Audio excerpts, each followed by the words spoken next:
finished it. I'm like halfway through rewatch. Oh shit. Okay. Yeah, it's I was freaking- too depressed to rewatch it because I was just like, it's over. Yeah, but I just feel like you catch so much more a second You time. do, I'm yeah. almost enjoying it more. Really? I'd rather talk about The Sopranos than Andor. Andor has me so bummed, sincerely. Yeah, I don't think I'm gonna watch it anymore after this. Pretty final on that. We'll see. It's just a bummer. And then the fan reaction, I don't know. Well, I do know. It's been just straight vitriolic on my end. Hmm. I'm sure it's even worse for you, man. Yeah, it's weird. Anyways, welcome back to the show, everybody. Hope you're all having a great Thursday evening. I was on Critical Drinkers open bar with Mahler, Snarky J, Robot Head, Chris Gore earlier today, and we were discussing a lot of stuff with Andor, with movies. We talked about Predator and all that stuff. So it was fun, and here we are to do it again with the boys on our home turf. So we're going to discuss a lot today. A lot about Star Wars, a lot about Andor, a lot about different stuff that happened with Celebration, and then I answer questions as always. So, first of all, what's up with you guys? How you doing? Pretty good. Can't complain. Tired? Good. Yeah. Oh yeah, Dash. I bet you're tired, man. When did you get back? Just this morning, but it's been a week, hasn't it? Yeah, it really has. So I have decided that I am gonna run through. I don't know if you watched today's video or not. I don't expect you guys to because got shit going on and it was today. But essentially, in that video, I announced that I'm. Remember how we talked about like lore writers and stuff a while ago? Mm-hmm. I haven't uploaded any. Yeah, I haven't uploaded any lore videos. I have like so many of them that I paid for and haven't uploaded them because I don't. I just feel weird because I did it a certain way for so long, writing my own stuff and then uploading my own stuff that I haven't. And I feel like a dickhead because I promised my audience like so many lore videos and I just never uploaded because if I'm not doing it, I don't feel like I want to upload that. So I'm going to go back to actually listening to Audible, reading the book, anything I don't understand, researching it, and then uploading the content on my own terms, on my own way I always used to. So I'm actually really positive about that, really happy about that because it's been a long time. And I feel like I haven't made those kinds of videos in a while. So that's the first thing I want to announce. If you haven't seen today's vid, those are coming back. And I was reading just a lot more of the Legends books, which have been interesting and fun. So there's that. How do you guys feel about Celebration? Let's first discuss that. There's a few projects that I'm pretty excited for, a few projects that I'm not excited for at all, but the mall show is a win for sure. Yeah. And I'm a little bit disappointed with Starfighter being another one of the big returns to the big screen, mostly because it's in an era that I don't love, 6 years after The Rise of Skywalker. So that was a little bit of a bummer. I was bummed that there was nothing to do with Luke or Obi-Wan by what we saw at the announcements, and I really think that those are two gigantic gaps that need to be filled, especially Luke. But Ewan is such a perfect age right now. Why not utilize him? And that's not to say that they're not, but I mean, I would have loved the second season for Kenobi. It feels not quite on the right track, but again, the mall show I'm excited for. But other than that, a little bit of a disappointment. Yeah, no, they didn't really announce much at all. I was expecting a lot more, and I think the reason for that is because they're saving it for D23, which is their own investors thing.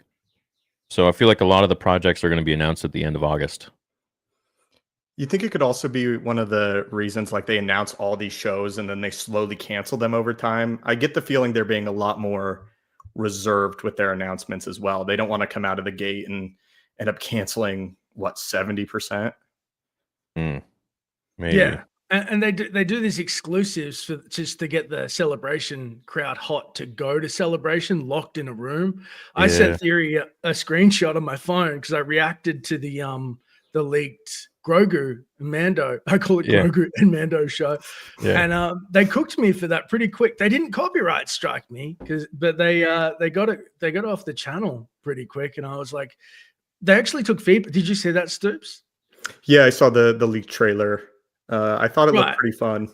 Well, they took feedback. They were like, he's going to kick the shit out of, like, going through the AT-AT, just absolutely eviscerating people. I'm like, I'm on board. And it was like Mando action, pause, Grogu comedy, and then like Yeah, he went dude. for the mouse droid with the stupid wheel, like the big off-road wheels, and somebody's gone, oh, and then back to act. Like they're trying to cater to two audiences at once, but I don't know, the action was pretty solid, but it's a sizzle track. Like, who knows if it's going to be solid or not?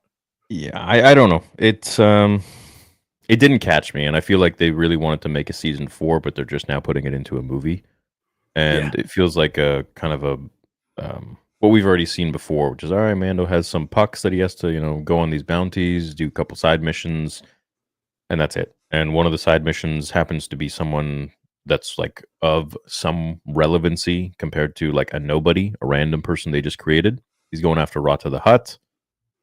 Why? We don't know. Who wants him? Like, so Stoop's yeah. got those Rata arms. Yeah. I mean, I he saw looks like he's Josh ready on to Twitter. brawl. I saw Yeah. Josh on Twitter. Yeah. He's looking swole. What do you Yeah, guys think they're going to go arms. back to TV shows with Mando after the film, or do you think this is where they're cutting it? I don't know. They're obviously experimenting. So I feel like I saw Josh posted a tweet about how the Filoni movie will be everything that fans wanted to see when they thought Disney was first purchasing Lucasfilm. I mean, shit, how many times have we heard that, Yeah, bold. Like that's Should be their tagline. Fool me Everything once, we promised. shame on you. Fool me twice, shame on me. Yeah. Yeah. As long as the real question is, how long are they going to be selling Grogu merch for? I think that's the first thing they ask. Forever, bro. He's going to be 1,000 years old. He's going to have the Force. He's going to be a Mandalorian. I mean, yeah. No, he's going to be. And I think they won't let him Raichu. They'll be like, "You're staying Pikachu forever." Nobody wants old, ugly Grogu. Could you imagine they keep him as Pikachu forever in that form? Yeah. He's got some cloning thing, because who wants a Yoda? Like his selling point is he's a baby. Yeah. Yeah. Oh well. Let's see what happens. Speaking of Starfighter, just quickly, the whole premise feels like a very Disney. It feels like Skeleton Crew 2.0, like an uncle takes his nephew on an expedition, like a cool buddy, like the buddy movies that play to younger audiences. I feel, which is right in the pocket for what's the guy that makes Stranger Things and the director. Mm-hmm. Like that, it seems very safe and very Disney as far as I can tell. We'll just have to see. I don't know about the Starfighter thing. That's what I mean. It's just like, yeah, like what is it even about? It's just because it has. I remember I saw Sean Levy in his interview be like, Ryan Gosling in a Star Wars movie? I mean, what's cooler? And I'm like, all right, man. Like, I know you want to hype up your movie, but there's a lot of cooler things to. Yeah, I know it wasn't perfect, but Ryan Gosling in Blade Runner was pretty cool. The way it was shot, the story. Yeah. It was like a documentary on male loneliness. I was like, just breaking my heart. Absolutely. And I like Ryan Gosling. I've been a fan of him since the 90s when he was in Breaker High. And if anyone has ever seen that show, spam one. What's that about? It's a Canadian show, Breaker High. So it's like, that's why I hit the boot. You didn't hear it? Oh, I did, yeah. It's essentially high schoolers having high school on a cruise ship. Yeah. He's like a teenager or some shit, yeah. The greenlit that. He's just sitting there in the office. High schoolers having high school on a cruise ship. Yeah, so there's only like a few people that have seen that. Yeah. Right. Make 20 seasons. Yeah. Yeah, anyways. See what happens. Fuck, I don't know, J. Kane. I really, it'd be the first time I don't do a watch party, and I almost feel like I don't need to watch these. I don't need to watch some of them. Like, I need to be more picky and choosy. And anytime I watch Andor anyways, it seems like anything I say, it just gets blown out of proportion, and there's this like crazy following about it that just like cannot accept that I have an opinion about it or anything. So I just feel like, you know what, fuck it, man. Like, I don't need to watch this. What do I need to watch it for? We can do other stuff. We'll still do watch parties. And we'll still be there the time that it airs. We could just do something else. We could just like, I don't know, do a watch party for Revenge of the Sith. Or we could go through like the first 6 films again, or watch behind the scenes, or play video games, or shit, I don't really know. Anything else that we normally do. Watch fan films. But I don't know. You know, there's aspects of Andor that I like, but at the same time, I'm off put by a lot of the stuff in the show, and I just feel like anytime I say something about it, just fucking. So I'm just like, don't need it. Why do I need that? Yeah, Andor's cultivated a very loyal audience that seems like a subsect of, you know, the larger Star Wars fan base. Yeah. And a lot of them have this crazy sense of elitism because the show is more adult. They think that because they enjoy it more, they somehow are more intelligent than others. What does that even mean? Exactly. Yeah, they have like an elite. Like, what does that mean? The show is adult. Like, excuse me. Like, there are other shows that are much more adult. I mean, The Sopranos, for example, Breaking Bad. Like, there are so many more shows. The Walking Dead. I mean, there are so many more shows that are adult. But what the fuck does that mean? Does that like mean that we're children? Like, does that make somebody feel better because they watch Andor? Or I don't know. It's weird. Everybody has a breaking point with adult content. Yours may be here and mine may be here, or vice versa. Like you said, a lot of Star Wars is implied. But I remember The Walking Dead jumped the shark for me when Negan, you know, the infamous Negan Lucille baseball bat scene. I was like, that's too much. I was like, okay, you got me with shock value, but it was too much. And it kind of killed the show for me. Someone may go, you're a puss, Dash, you need to love violence more. And I'll be like, well, everybody has a different threshold. You can shame me, but like, I wouldn't shame you if you said you love it or you hate. Like, everybody's allowed to things. It's a weird world, bro. It's like today you have to think the exact same way about everything. And if you disagree, then like you're the worst person on the planet. It's like, fuck, man. Like, jeez, can't have an opinion. It's wild. The stuff that was annoying me in a lot of the comments on my video that I posted about it was people were saying, well, George Lucas wanted a gritty, dark HBO drama. But my response to that is that Tony Gilroy's on record as having one conversation with George Lucas and, you know, actively encouraging the people working on Andor not to delve too deep into the previous Star Wars. So excuse me when I say I think George Lucas would handle it more effectively. They literally designed Andor to not be like previous Star Wars. So it's just this secular argument that's driving me crazy of like, it is like Star Wars. And then it's like, Star Wars needs to evolve. And then it's like, Star Wars is for kids. Why are you complaining? It's a cyclical, tiresome argument. It's very strange. I don't know. I don't really get it, but yeah, whatever, man. If that makes you feel like an adult, great. I had to tell myself that, and this is a true story, because I kept getting, it's close to what I think Star Wars is, but some of the costumes, there's something about the cinematography costumes that doesn't feel like Rogue One, especially the upper class stuff in Chandrilla, is it, where I started to think like, what if this is some telenova or something in the Outer Rim where it's filmed, like it's in Star Wars, but it's like not the Star Wars I know. Like you have to think of it as if it was its own sci-fi fantasy, it would make more sense to me, but it felt Star Wars adjacent. It's just something I enjoyed a lot of it, but it was also just, I don't know, it was weird. Very slow, very weird. Yeah, I mean, it seemed like most of the guys on the panel today in Open Bar, they felt the same way. It was like it just opened up super slowly. The beginning was just not really believable, they felt. And the scene with the goddamn forest. Oh my God, it was like 3 episodes of that bullshit. Yeah, so what they did, I realized what they did is, this is my take. This is me being an elitist, a real brain here. They had 3 obviously concurrent stories, and instead of doing 1 episode each, they wanted that crescendo, the hype, the big build, so that they had the payoff at once, but it just made 2 boring ass episodes. And if you think of Cassian as the mind, like he's going out, he had to think his way out of it. And then you had Mon Mothma is probably the spirit. His spirits and heart was like broken by the people that she loved.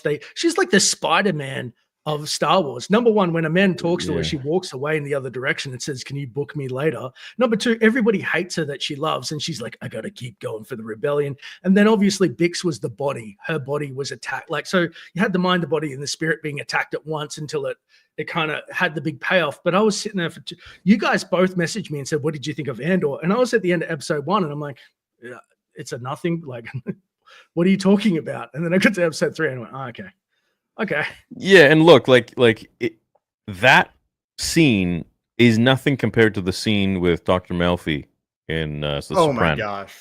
Not even close. No. It's not, it's nothing compared to the scenes in Game of Thrones. But to do that in Star Wars, I feel like is, would George show something like this? No, I don't think so.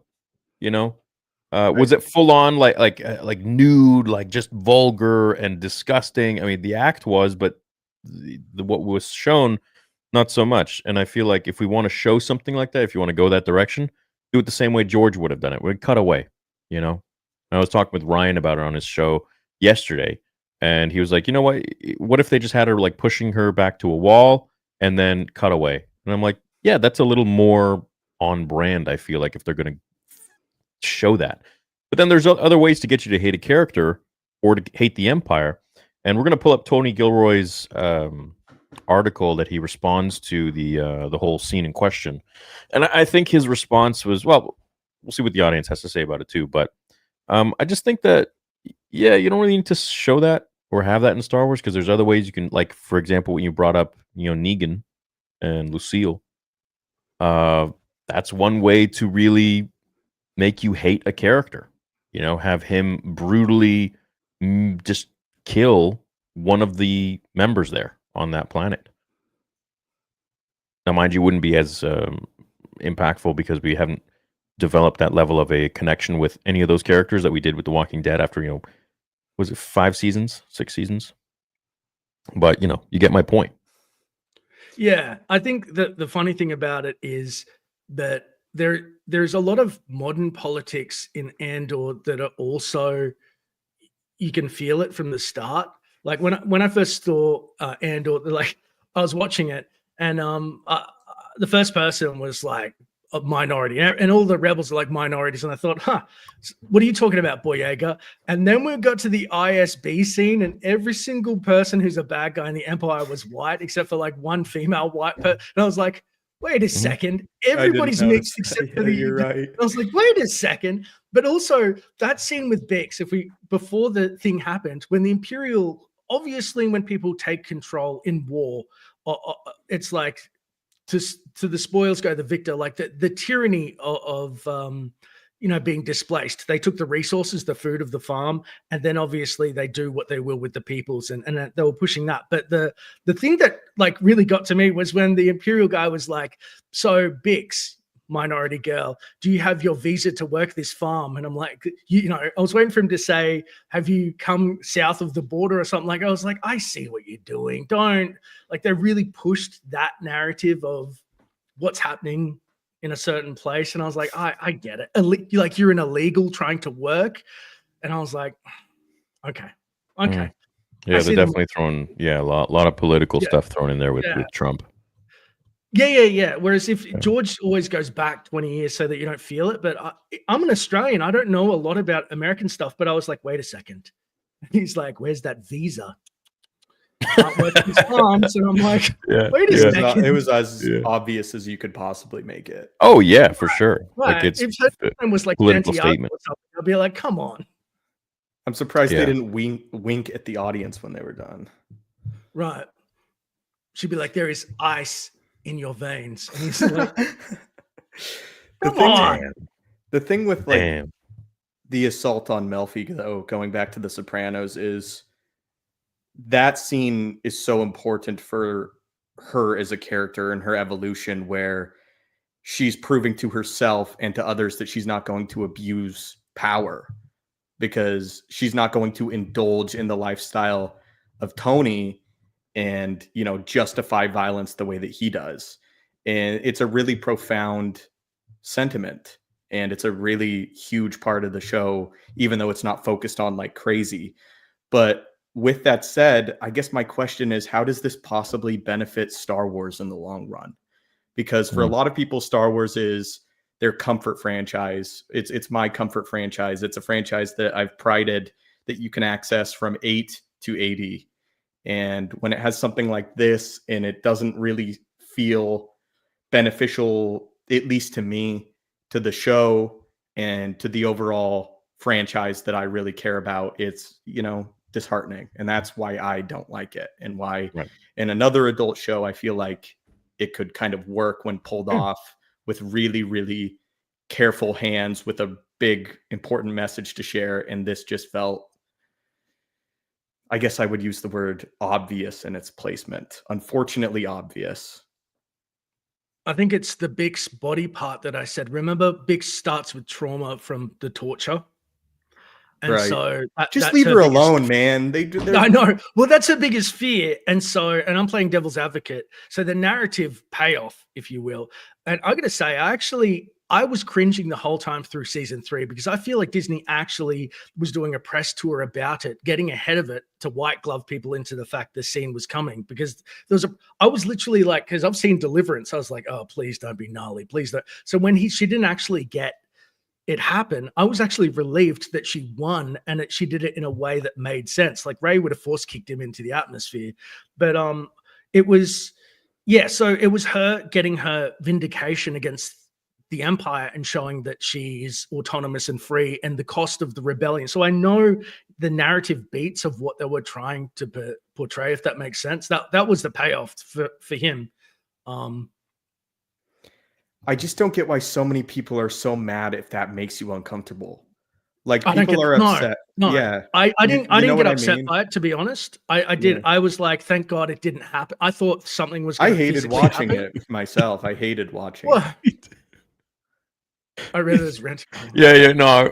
So our boy Piatti did. He's like, hey guys, after 2 years renting my wife, and I finally moved into our new house.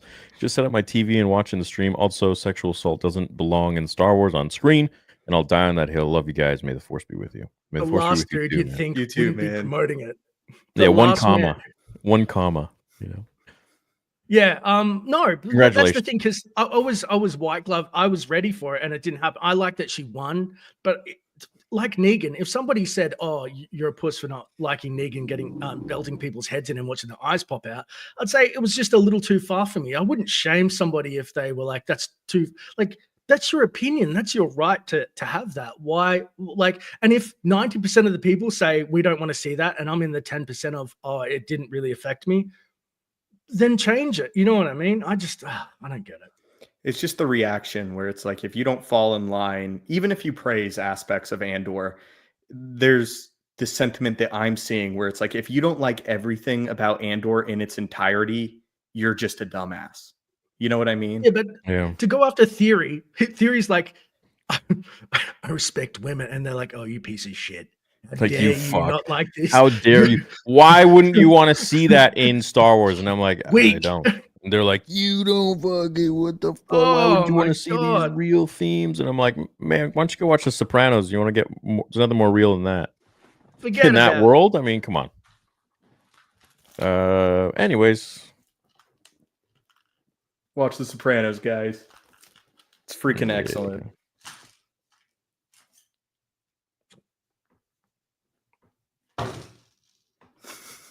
Yeah, it's strange. I know. Dash, can you bring up the article at all? And then Which one do you want? Do you want the zoom in. ultra? Oh, whatever. Hardcore? I actually haven't checked any of the articles, but I saw Screen didn't Twirl like- posted his response, which I thought was interesting. I haven't heard We'll do the anything nice about one. his response or anything like Yeah, that. so bring that shit up. All right, let's share. Shout out to everyone in the chat. We got 1313. Oh shit, 1313 concurrent viewers right now. Hey, We got 300 likes. What's with the threes today? That's crazy. And it's you like 5:31 numerology, you p.m. said. Interesting. So try to get those likes up. Let's go up to 10 million. That'd be cool. To the moon. 10 million live viewers. That'd be wild. Has anyone ever done that? I don't. Maybe for shows. Probably like Breaking Bad finale or something. More than that, maybe. How many does like boxing events pull live viewers? Yeah, I guess that makes sense. I think like Jake Paul had 70 million Woo! with Mike. What about a real boxing event? Come on. Less, unfortunately. Chat, do you guys want me to still keep watching Andor? Like, do you want me to keep doing these watch parties? I feel like a lot of you do. Like, a lot of the comments I saw in today's video, like, you have to keep watching it. I'm like, I think you're an important voice. listen, I don't have to keep doing anything, but I am a man of my peoples. Did you enjoy? I mean, obviously you didn't love the watch party, but what was it like doing the 3 hours? Amazing. I love watch parties probably more than I would say almost anything else on the channel. Besides, like a new Star Wars game that comes out and live streaming that. But We're right the here level for that. of fun that I have with my community is like single-handedly, I would say 99% of the reason that I do it. No other shows you like? Well, yeah, unless I like a show. No, I mean Acolyte. shows you like doing, people that you love. Acolyte. All right, let's go, Stoops. We're not wanted. Oh, you guys. Well, no, you know what I mean. Just fishing, just reeling that in. All right, Yeah, I've shared screen. How much do you love us, Theory? Yeah, I know, I'm trying to Damn, get. bro, you guys are. Oh yeah. All right, let me read this shit. Andor creator Tony Gilroy explains why he put attempted rape scene into Star Wars show. And I'm going to say it because if YouTube wants to take me down and shit, I've seen like a million other people say it and they're fine right now. So, but as you know, I always get special treatment. All right, let's scroll down on this bad boy. You don't want to read the second line? The history of civilization is... Oh, my God. It's just straight in. In the just released episode 3 of Andor's second season, Bix Colleen was cornered by Imperia. We know all this. Please don't. Please, I'm begging you. I said no. Instead of backing off or arresting her, the officer then attempted to force himself on Bix. Bad idea. During a brutally physical brawl, Bix whacked the lieutenant multiple times in the head with a wrench, killing the rapist and then his driver, too, for good measure.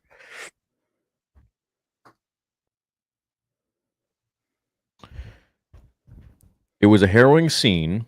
Okay, let's get to where he actually... Oh, here it is. In the creator's eyes, not telling the story would be ignoring the atrocities that have been perpetrated for generations. The history of civilization is rape, Gilroy says. We're all the products of rape. We're all products of a lot of other things too, like ingenuity, love, everything. But Perseverance.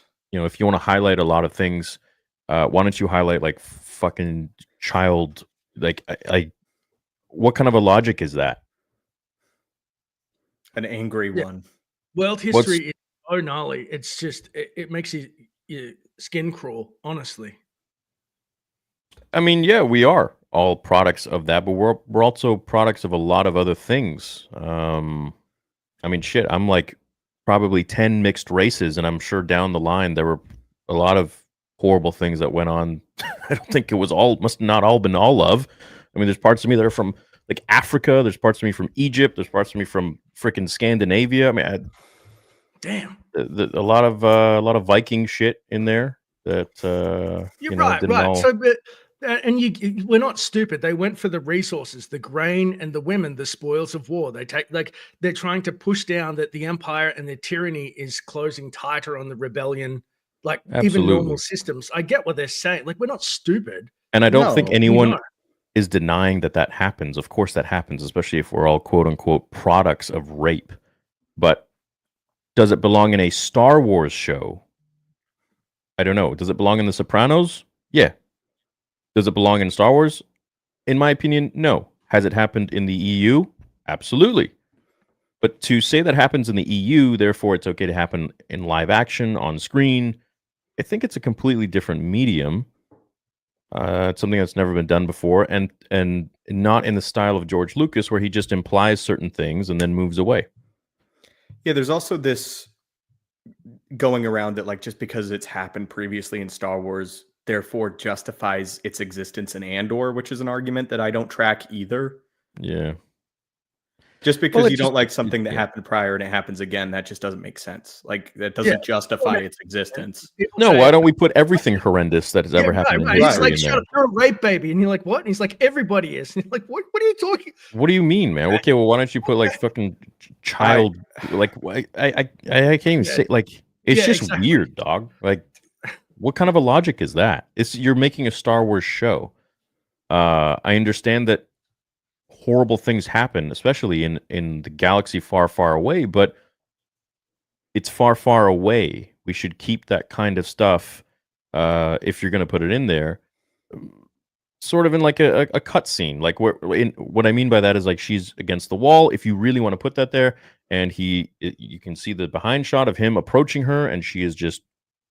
Then you cut to a next scene. I think showing, yeah, because I think I missed something. I didn't see. All I saw him do, because I was writing notes the whole time, was he tried to advance on her, and then they got in a brawl, and then she got out on top. There was no actual SA involvement, and it was more like she was attacked. There was. No, he remember that scene where he took her from behind. He was trying to like. It looked like he was trying to put it in, and then he was grabbing her by the foot, I thought he was her. getting rough. No, I saw that.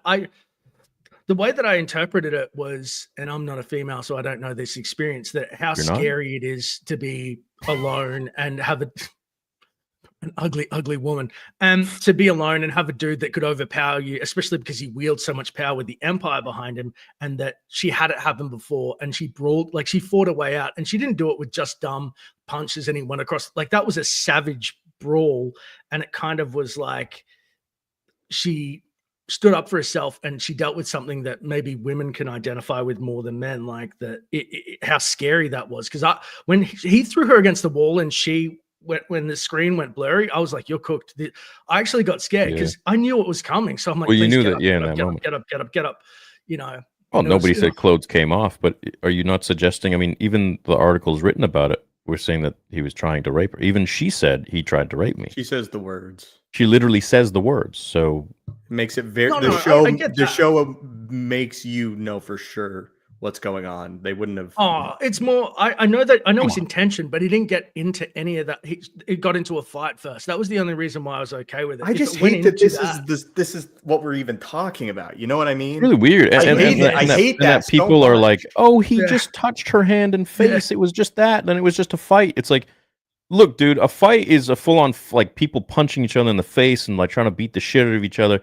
I wouldn't fight a man like that where I'm trying to like grab them from behind and get them in vulnerable positions.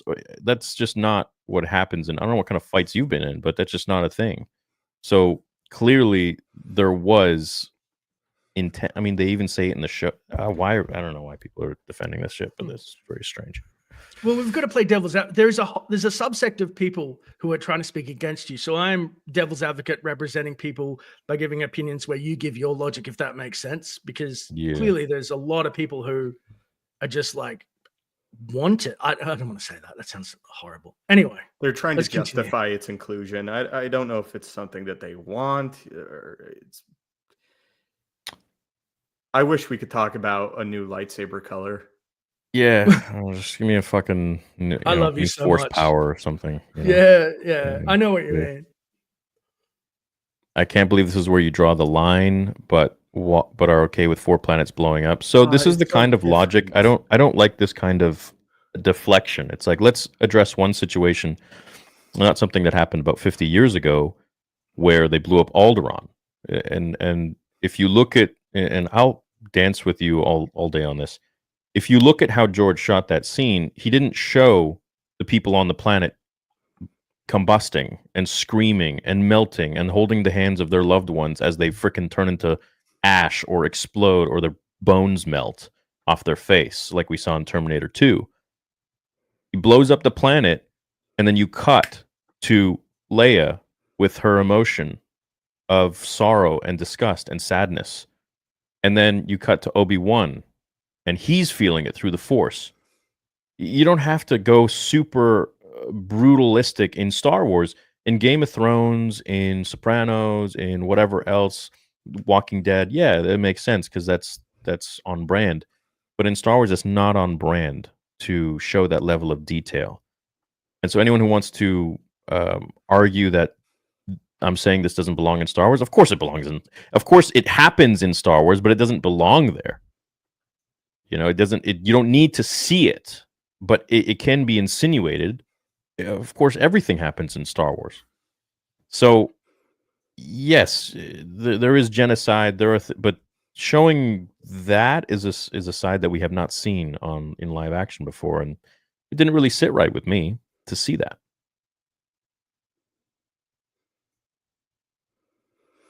Yeah, That's an extreme example you used. Why? Why? Because I make a point that that's an extreme example? No. That would you like to see how much rape would you like to see then? If that's the issue, like I'm just saying, you know, I don't even want to see an essay attempt. Not into it. If you think that develops the story and makes it more real and adult, okay, great. Well, I'm not into it, so you know that's just me. Right, slave Leia is another thing. Yeah, absolutely. Glad you brought this up. So, Jabba puts Leia in this outfit because he has a fetish for humans, and It's just so dumb. right, and he Doesn't licks make her, sense. but he doesn't do anything beyond that. Now, in the book, and I was talking to Ryan about this yesterday, he talks about how he's going to enjoy her company until her powerful friends arrive, and that it's mentioned that she's going to be passed around.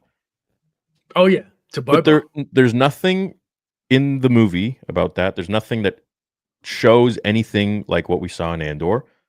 Now, does it exist? Yes. But do you have to show that to the viewer in something that's already has some sort of a confined way of shooting and filming and telling a story, which is Star Wars? And that doesn't, I don't think that fits. And that's what a lot of the discourse is right now. A lot of people are saying, yes, it absolutely happens in Star Wars, but does it belong there to be seen? You don't have to see everything. I'm sure there's a lot of fucked up things that happen in Star Wars. Do we have to see them? No, I don't think so. it's all about the way they're executed. You know, like you were saying, Yeah. they don't make you watch Chernobyl when Alderaan gets blown up. You know, there's not like people's skin flying off and just being Right, yeah. degraded. But in Yeah. Return of the Jedi, it's implied, but it's not the point. Yeah. And here it feels like this is the point. We're trying to make you feel as uncomfortable as possible. And I would Right, just say 'cause- mission accomplished, guys. If that's what you wanted, if you wanted to make people feel uncomfortable and, you know, feel bad Yeah, that's for what picks, happened, yeah. obviously, then you won. But it's also our prerogative to be like, hey, I don't think this belongs. And I think that for my personal line, like Dash was saying, it stepped way over it. So this is another opinion. You're framing it wrong. That stuff doesn't happen in Star Wars. Star Wars is what's written. So that goes even beyond what I'm saying. That's like, yeah, look, like if you can imagine Star Wars as everything under the sun that could possibly happen in that massive galaxy, especially in the fucked up areas of Coruscant in the lower levels, yeah, you know every weird shit happens, right? But if it's not written, then you can also go that way too, that it just never happened. Can I ask you? I think that I'm starting to understand you better because a difference between you and I that I would say is because I'm so EU centric. I believe Star Wars is the sandbox, and that Mhm. every story could, if they wanted to do Game of Thrones in Star Wars, they could, but they would have to make different veins like Star Wars Dark and keep it away from the core Star Wars-ness that is George's vision. You personally would rather so I would like to see different people give their take on Star Wars and it just be a big sandbox and have a core George's vision. You're saying you want George's vision more spread over Star Wars. So where he draws the line, you kind of draw the line. Does that make sense? Yeah, that's right. Yeah, Yeah. I think there Yeah. should be some sort of a routine or rhythm as to how George would shoot things. Now, the argument made against that is that okay, this is more of an adult show, whatever that means, and therefore there are going to be different ways of shooting. It's a different director, it's a different writer. Well, those are all obvious facts. It's a different company, in fact, that owns. And George is no longer in it. But I'm saying if you're going to continue the legacy of what Star Wars was and what George Lucas created, then you got to continue it in the same shooting style that he would have, right? Otherwise, you continue to do, and as Robot had said today in Open Bar, it's death by 1,000 cuts. and you're continuously getting further and further and further away to now where we have this in Star Wars. Well, what are we going to have tomorrow? What are we going to have the next day? And this is what happened with the sequel trilogy. We're continuously breaking how George does things to the point where you don't even notice it, right? So if years and years from now, you'll have something that, what the fuck? Why is Boba Fett like this? Why is this scene in Star Wars? Oh, But okay, yeah. it's So just getting further and further from his vision, slowly by every episode, every show, and continuously. And I'm here to preserve that. I'm here to talk about that because they're deviating from what the maker created. And the argument against that is like, well, we have to expand our horizons and this and that. And it's like, absolutely. We need to do that. We need to go into different shows, different movies, whatever it might be, different parts of the galaxy. But I think we should keep the same level of stylistic filming and directing. Otherwise, we're continuously going to get further and further from George's vision, and it's not going to be Star Wars anymore. It's not going to feel like Star Wars. That's my thoughts on that. It needs to be strict. It needs to keep the same sort of way that he would have done things. Otherwise, I guarantee, and look where we are now. We're so far away. you're right. Half the core fandom is stuff checked out. is not the even the core stuff doesn't feel like look at the Boba you, Fett you, show. you get Boba shit Fett like is a the Boba Acolyte. Fett. You get Right. fucking shit like the Acolyte. What? All these Jedi die and Yoda says nothing. He doesn't feel anything. It if you get it, you get it. If you don't, you don't. Yeah, I think, I get it. I agree with you. My difference is that I think the core of Star Wars should stay, George, but the EU, the new EU kind of like the outer rim kind of stuff can go in different, like test, like the KOTORs and stuff like that. Well, KOTOR's a bad example. That's just Star Wars, but set at different technology and time. But you know what? A lot of the EU didn't feel like Star Wars because it was experimental. So I think that that's the only deviation. But you're right that they've deviated so much that not even the core stuff is. It just does. It feels like anti-Star Wars. Mm-hmm. And that's what I'm saying is this: you give them an inch, they're going to take a mile. So there were little things that were picked apart with The Force Awakens, which was the first project once George left. And those today, in hindsight, seem completely acceptable if you compare it to The Acolyte, or if you compare it to other things that many other people will have a problem with, stuff that I don't have a problem with. Voice. I think that's the problem we need. We need to definitely nail down how George was telling stories with the Force, with his characters, with his Jedi, but also in the thematic way, in the way he would cut. Master Annie, there are too many of them. What are we going to do? Did he show what Disney showed of literally stabbing younglings and killing them from a bird's eye point of view? No, George didn't do that. He had Anakin ignite the lightsaber, camera angle shot at the saber. The kid steps back. Cut. You know what's happening. You know where that's going. Many of the creatives are priding themselves on trying to make it as different from what George made as possible, though. Like they wear that as a badge of honor. Like, we are trying to make this our own. So it's not even like they're hiding it. I read an article that said Tony Gilroy had one solitary conversation with George. So what is with this comment that I see people putting words in my mouth? It's like, you've never spoken to me. You don't know if you didn't care about Anakin killing younglings. So you're trying to paint me as if I endorse Anakin killing kids? What the fuck is wrong with you? Of all of the 3,000, 4,000 videos I made on the channel where I've talked about Anakin in Order 66, when have I ever endorsed that kind of behavior? This is a very weird comment that I see.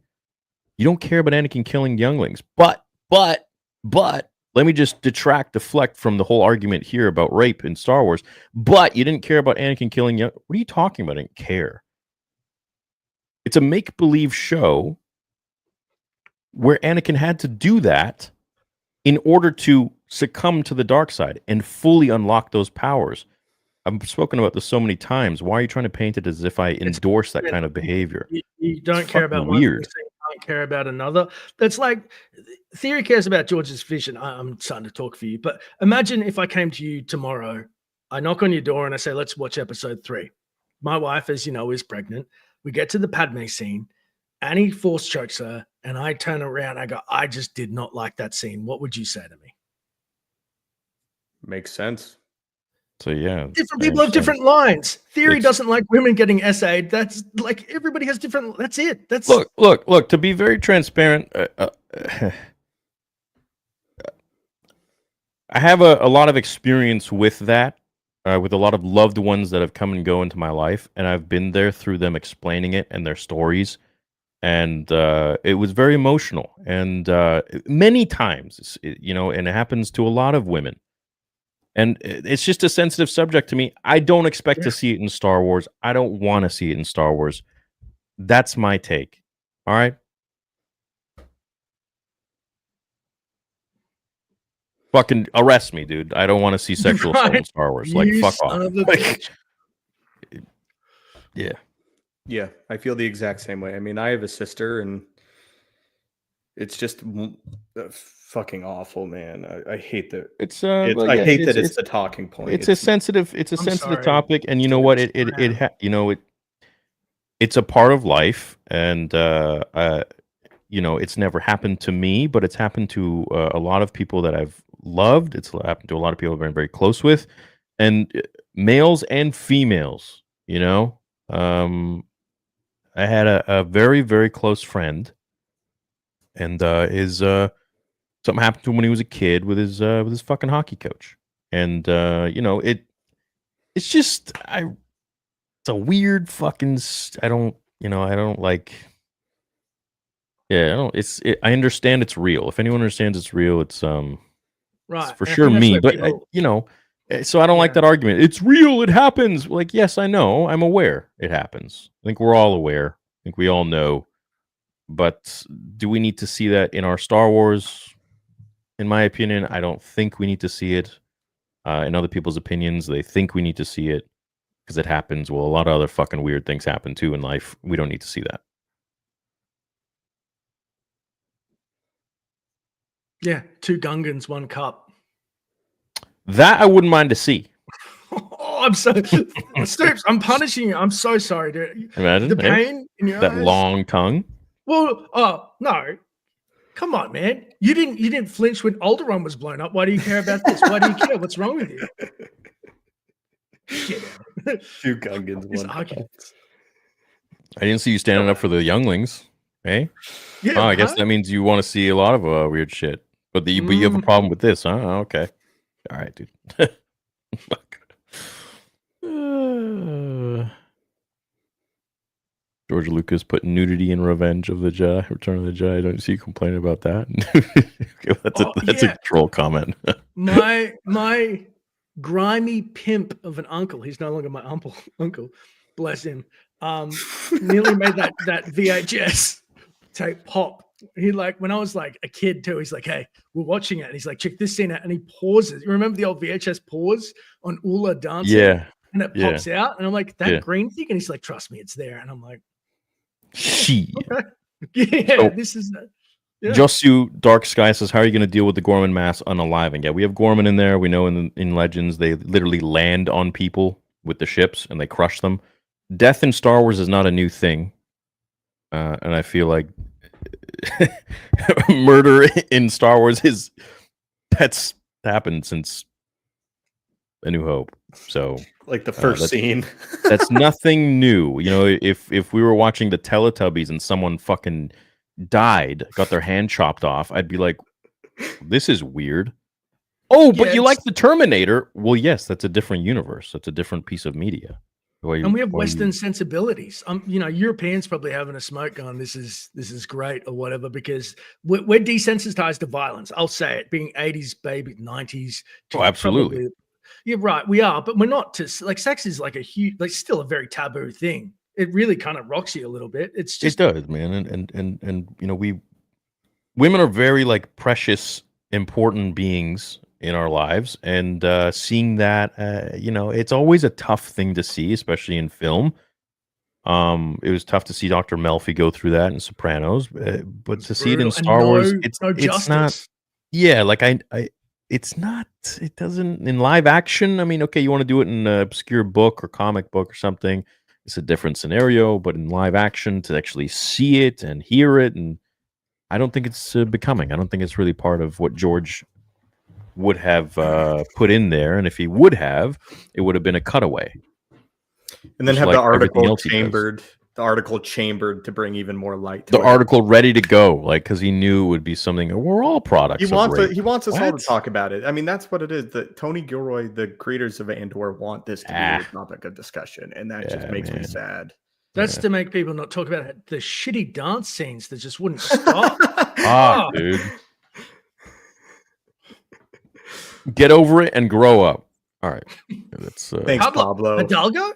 yeah, that's a great way of yeah, good argument. Nice one. He probably has coexist on the back of his car. Yeah, get over it and grow up. Yeah, that's a good one. Yeah, okay. Nice. Thank you. Thank you for your input. Don't listen to the haters. When have I ever listened to haters? Ever. Never.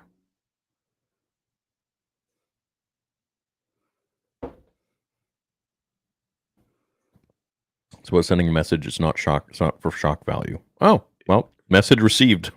It's absolutely for shock. I may disagree, but I respect and understand your points. I love seeing your vids and your upcoming movie. No grape in that, I take it. There's no grape, but Darth Vader does some really fucked up stuff to a lot of Jedi. I'll tell you that much. All right, stuff we've never seen before, and stuff that will definitely make people be like, "Oh, you guys wanted an R-rated Vader film, so there you go." But even then, I don't show a lot of things. I cut away just as George Lucas would. It's implied, but Vader kills Jedi in a very, very interesting way. Do you know, speaking of implied, maybe I've spoken about it before. We've spoken a lot, so stop me if I have. One thing I didn't... Have you guys seen Reservoir Dogs? Love Oh, Reservoir Dogs. I've seen half of it, dude. I never finished it, actually. Well, one Quentin's? of the most brutal moment is when Michael Madsen has the cop in the chair and he's singing "Don't Know Why I Came Here Tonight," Yeah. dancing around, and he maybe I cuts have the seen ear all of off. Yeah. You don't see the ear cut off. And Tarantino actually filmed it with the ear cut off, and he cut away. Like, you hear the music and the muffling. And Tarantino said, "Your imagination is much more powerful than anything I can show on film." And I believed when I saw it. I actually thought as a kid, like, oh, I don't know, when I was a teen, when I saw it, I thought I saw it, but it's because my brain filled it in. And I Yeah. was like, that's so cool. Yeah. You go all the Like, way and back it left a mark on me. Spielberg and Jaws. You know, like that shark broke down all the time. The idea of it being there, the idea of the violence is scarier than just the violence. Right. Yeah. It's like that, what was written on the wall and was above the law, or hard to kill. Anticipation of death is worse than death itself. It's like your mind's imagination, and it makes it worse. Bro is acting like he is George's spokesperson, for Christ's sakes. No, not at all. I'm just a mega fan, and I've studied his films, and I understand him. And I think that, would you not agree that a lot of people believe, and maybe you don't believe, Rayo, that Star Wars has deviated from George's vision? Chat, if you feel like at any point Disney has created something that George wouldn't have done, please type 1. Let me see. And if you feel like Disney is 100% on brand with George Lucas, and this is the way it's got to be, type 2. Let me see it. It's crazy the amount of support for this. Yeah, no, I agree. So weird. Well, there you go. There's a lot of ones. So at least this fandom agrees that a lot has been deviated at some point in time. And maybe you like some of the stuff. I like some of the Disney stuff. Okay, some of the stuff was done pretty well, but I'd say 90 to 95% of it has deviated quite a bit from what George would create. And as a Star Wars fan, pretty much my entire life, since I was about 5 or 6 years old, it means a lot to me. This isn't something that I just found last week because The Mandalorian has a cute baby green Yoda, right? This is something that has been resonated within my DNA since I was a child, with my parents, with my friends, fucking one friend, online community, and myself, pulling myself out of difficult scenarios, thinking, what would these characters do, because I held them to such a high standard. So this is very important to me, and I don't like it when a lot of people say, like, "Oh, you're his spokesperson," or whatever. You're just doing this for money. It's like, no, that's not the scenario at all. In fact, I can be very candid with you and tell you that I made the most money I've ever made on YouTube when I was talking positively about Star Wars. So if I really wanted to grift, I would just love everything because it gets more views, it gets more engagement than anything else. So I speak from the heart, and I don't do anything with money on my mind. I do it with my own intent, my own integrity, and how I actually fucking feel about it, because this shit is very important to me. It's not just some space drama that it is for a lot of people that have come and gone.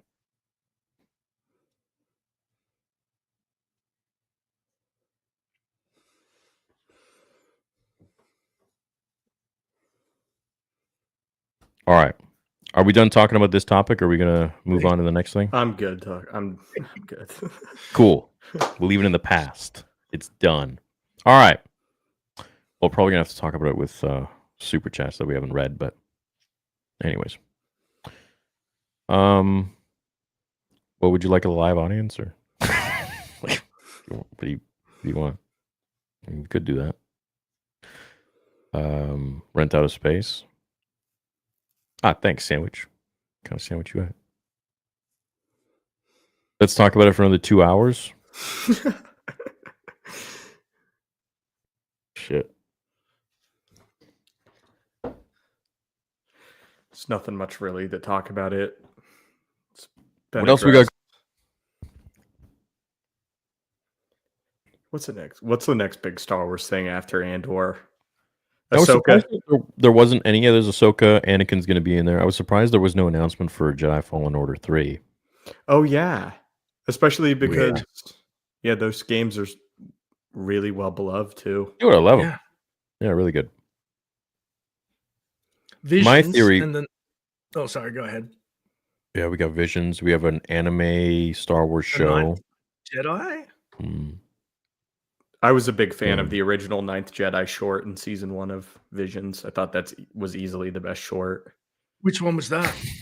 It's the one where the lightsabers are more indicative of like their connection in the Force, and the little girl's father builds the lightsabers, and it has the switch where you think all of the Jedi congregate, but they all turn out to be Sith, and you have the one Jedi clad entirely in black armor. It's sick. I thought it was really great. Really good action. No Grape. Yeah. Have you watched Light and Magic Season 2? No, I would love to. Lots of new prequels, BTS, and George as well. Also, Spurs are getting Cooper Flag. What's a Cooper Flag?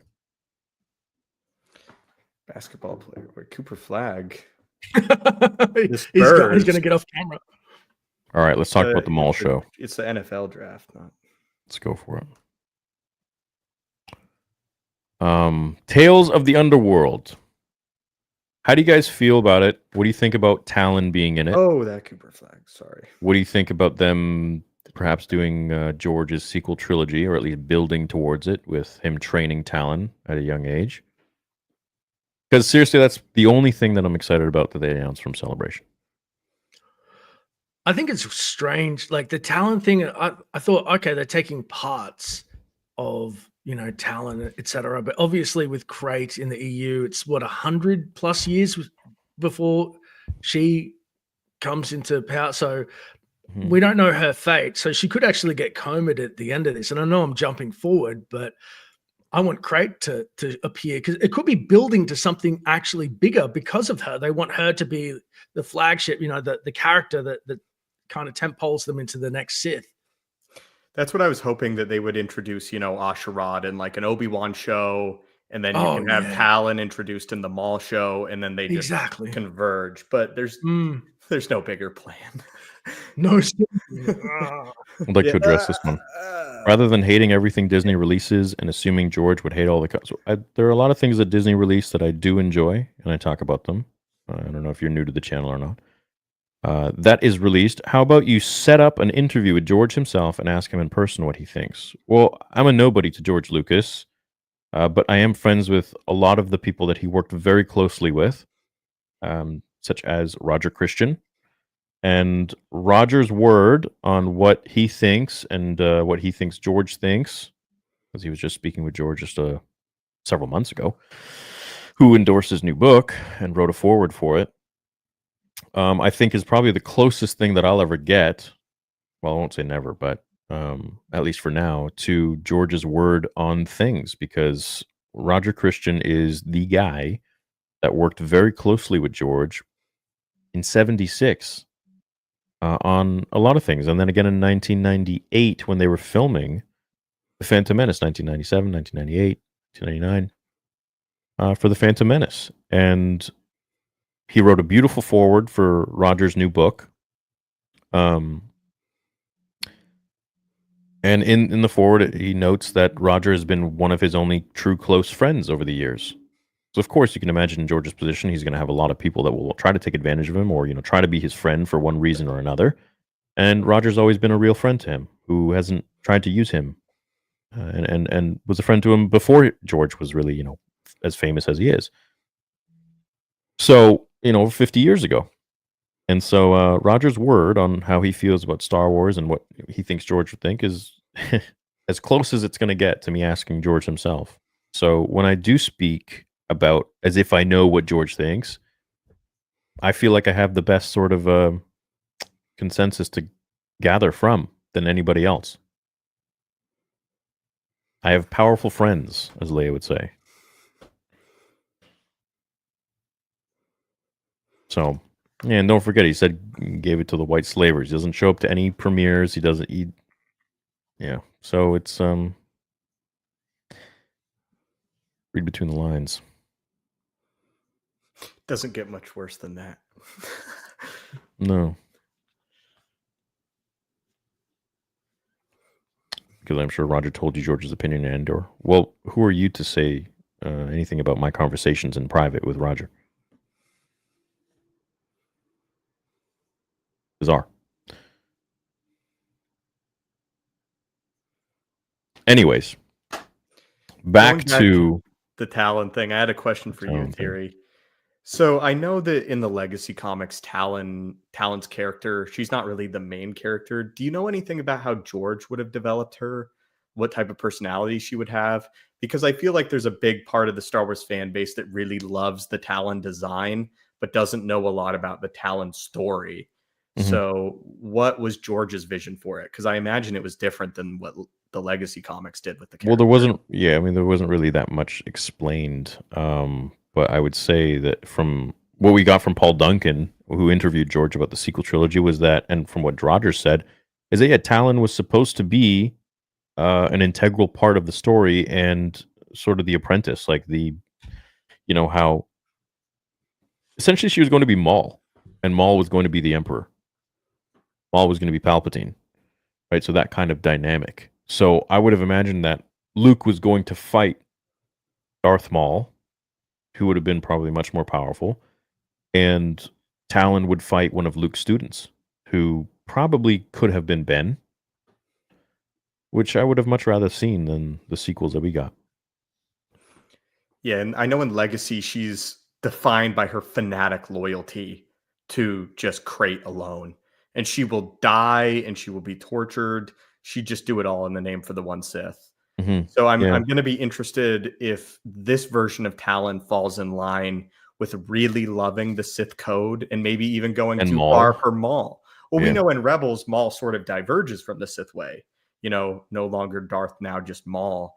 So is he going to be drawn away from the Sith way because his apprentice goes fanatical? I think that could be interesting. I think so.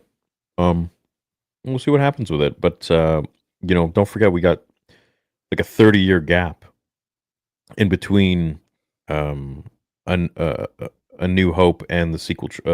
In between Return of the Jedi and The Force Awakens. So I almost feel like they're really going to start creating their own timeline within there where we don't have to go into the sequel trilogy too much, hopefully. And so we'll be able to really go into a lot of different character progressions and arcs and evolvement with Talon, with Maul. So if I were to guess what they're doing is that Maul finds Talon from a young age, trains her in the ways of the Sith, in his ways, and which are different than Palpatine's. And then we see her grow. Maul eventually dies, and then she's going to come in some sort of a show once the fans have kind of fallen in love with her character. and she's older now. She's badass. She's loyalist to Maul and the Sith. That is, if they don't, change it around entirely and make her, switch up and become like a good Jedi or something like that. But we need antagonists that are, we need antagonists. Well, there's going to be changes. Yeah. So we need antagonists that are powerful, someone to rival Rey, and someone to rival Ahsoka. They've killed off Barriss Offee. Don't know why. Perfect person to have rise to power and then fight Ahsoka.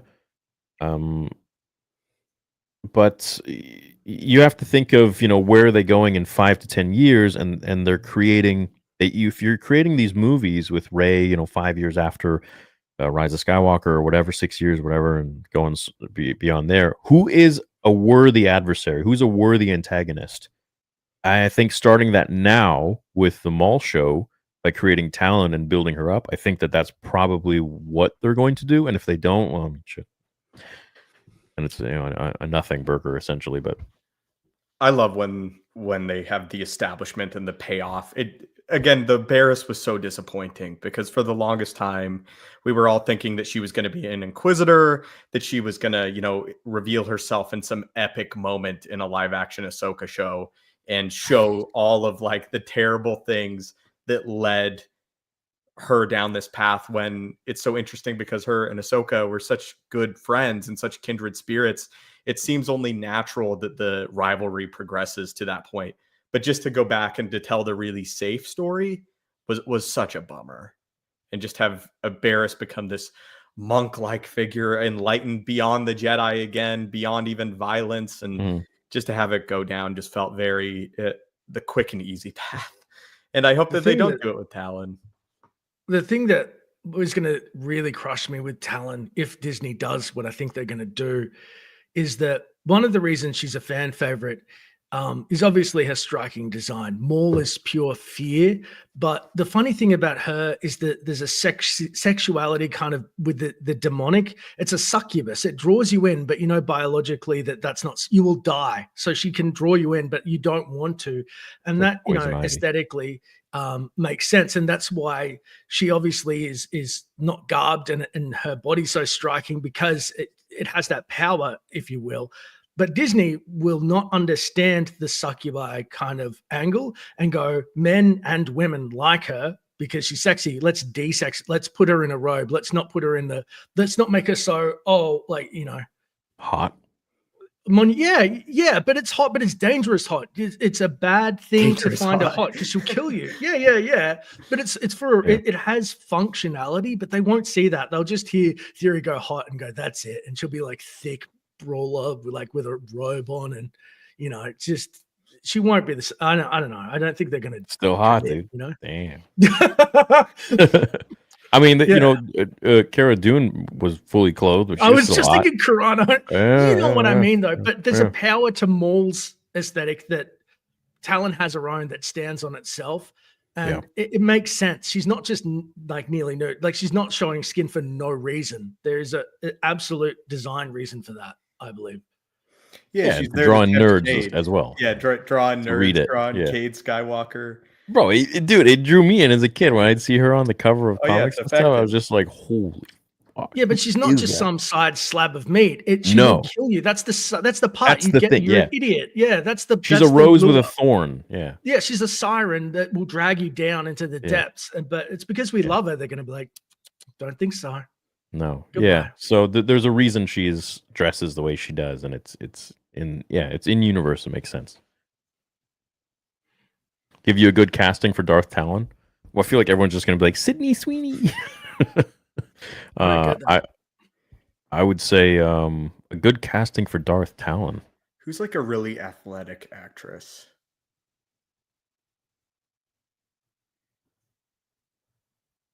Chad, help us out here. Who would you want? You're going to say Henry Cavill. Rachel Ziegler as Darth Talon. Oh my God, no. The Cavill. No. Rachel Ziegler, dude. Please. Zendaya. Fuck off. No. She's already Mara Jade, Dash. Come on. No. She can be too. Chad, I don't know if you noticed, but do you like the red? I did it for Revenge of the Sith's 20th anniversary. Ana No de more Armas. purple. She's pretty. Ana de Armas? No, I don't think she would. You need someone a little more like not as refined and like cute as Ana de Armas. Like she's got a little bit of like bad to her. Ooh, Oh yeah. Rodriguez from Fast and the Furious. She's got the you know that I'm not saying she would be the right cast, but I'm saying she's got that level of like what did Vin Diesel say? 80% devil, 20% angel. Something like that. You don't remember this? Chat. No, come on, help me I out. just scrubbed Vin Diesel from my memory. All these lines. Family. That's all I hear. Margot Robbie? Nah, come on. Nah, Come on. No, you need someone with like muscle. evil can scare you as well. Yeah, That's a surprisingly tough cast. it Eva is. Green? Who's that? She's from 300. She was the Bond girl from Casino Royale. She's a little bit older, I think. I think you need to go younger. Starts with a P. Fuck. What was her name?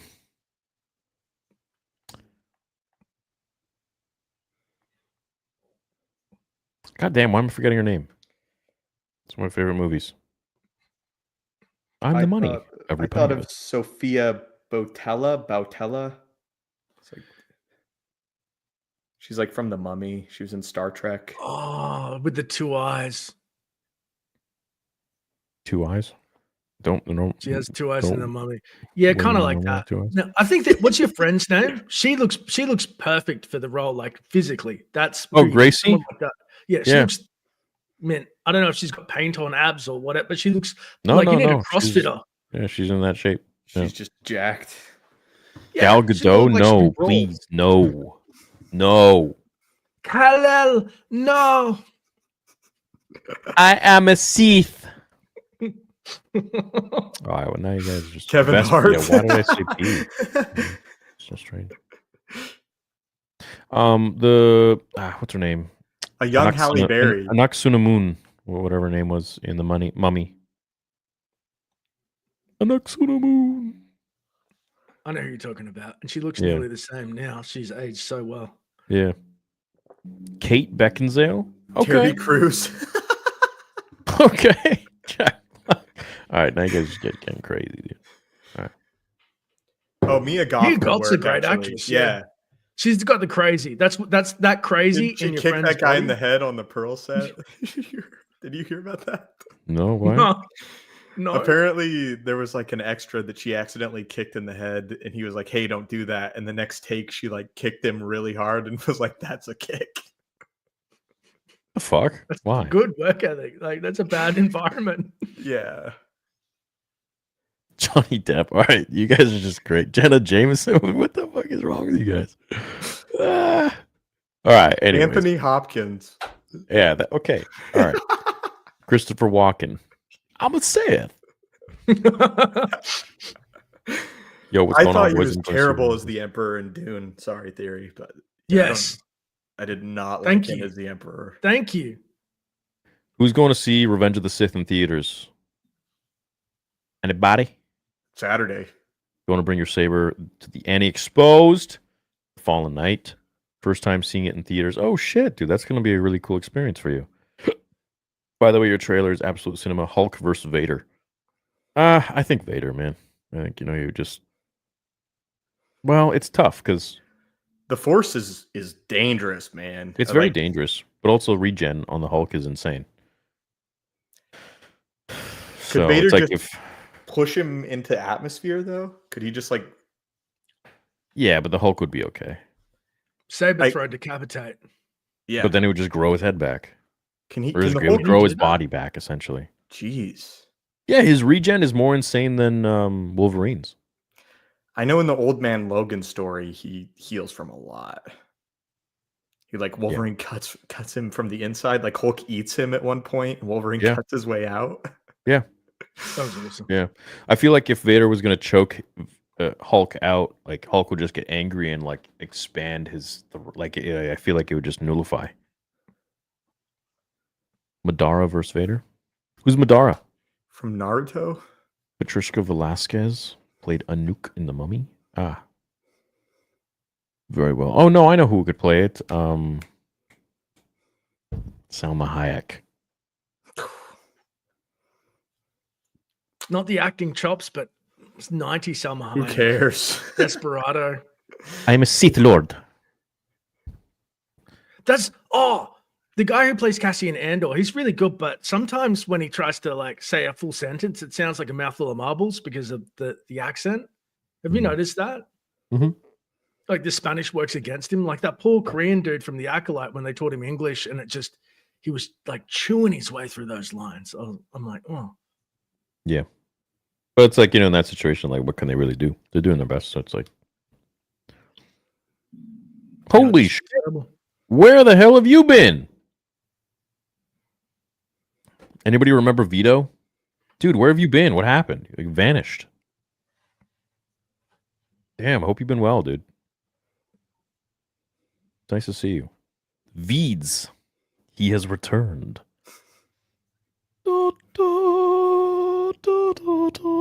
I love democracy.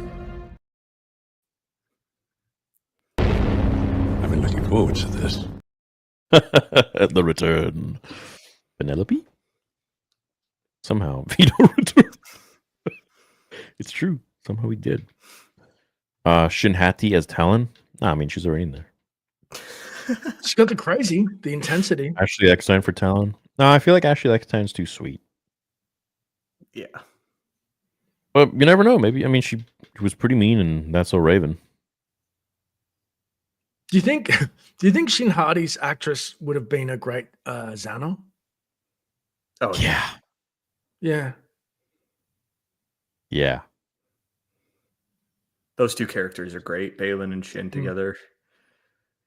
From their design and returns everything. Looking fresh with a tan.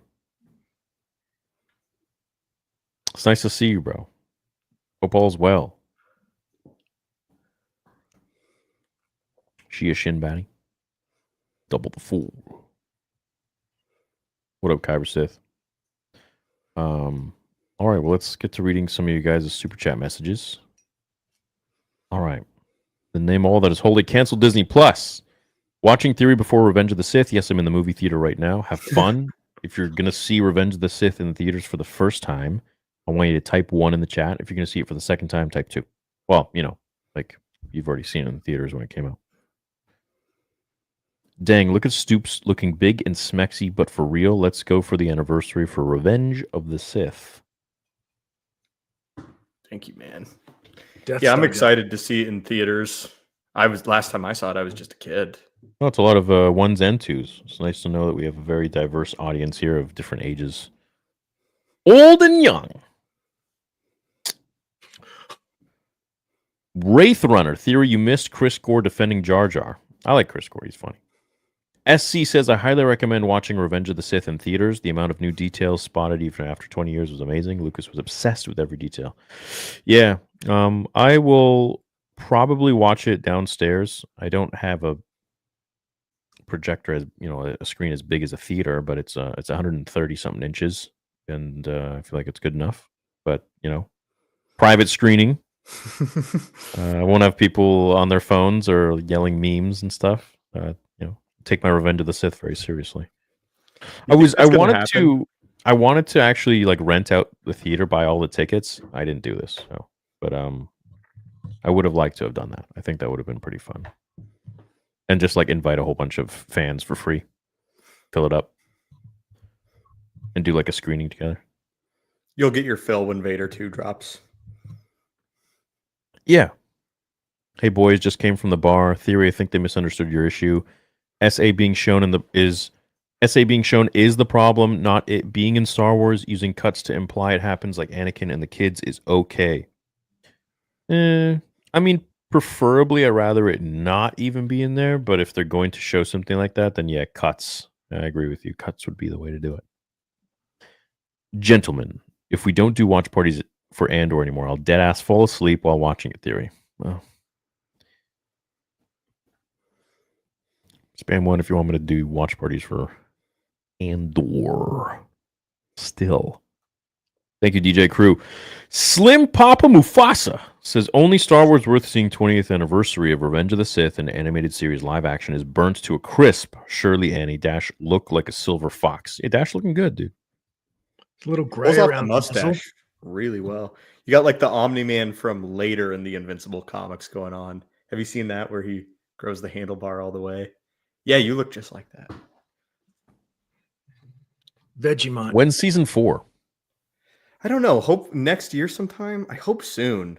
I think I think they've committed to doing just a year rollover now. Bro, ignoring the... Oh, right, we voted. 2,200 people, just about. 2194. 71% say yes. 29% say no.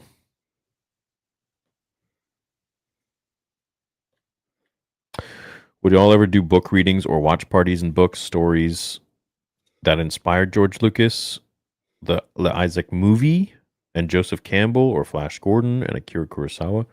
Watch parties? That could be fun, actually. Yeah. I never really thought of doing a watch party other than Star Wars on this channel. But yeah, dare to expand. Why not?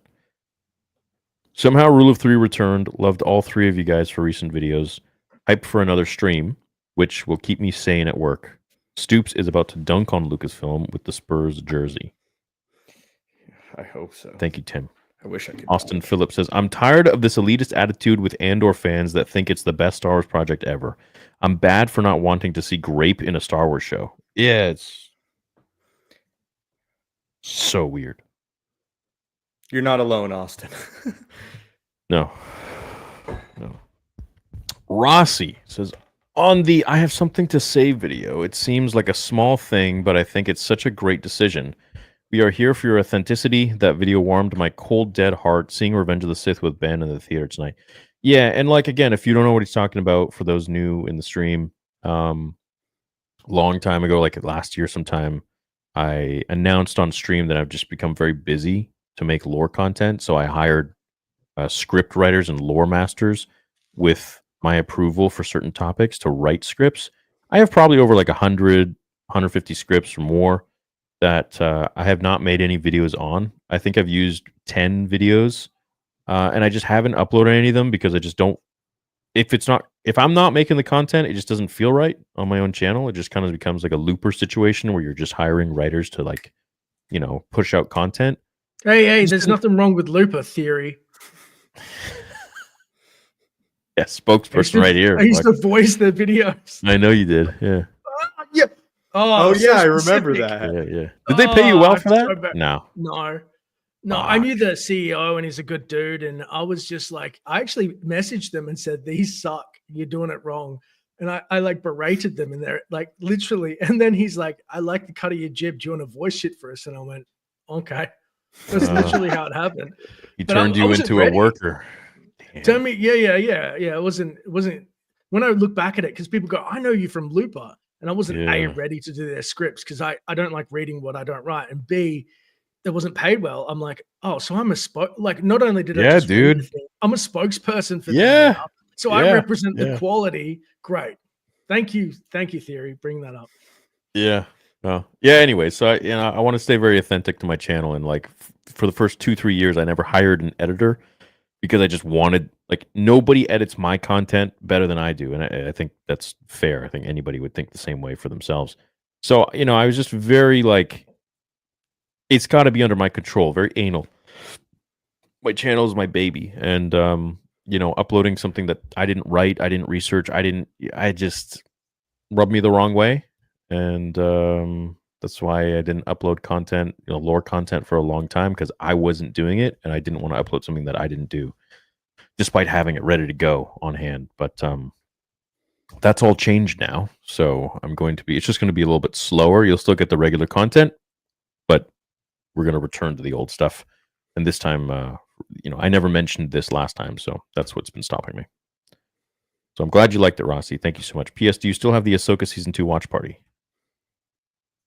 Well, yeah, of course. No, dude, absolutely. Andor is the only watch party I'm so far kind of like, I don't know if fuck, man.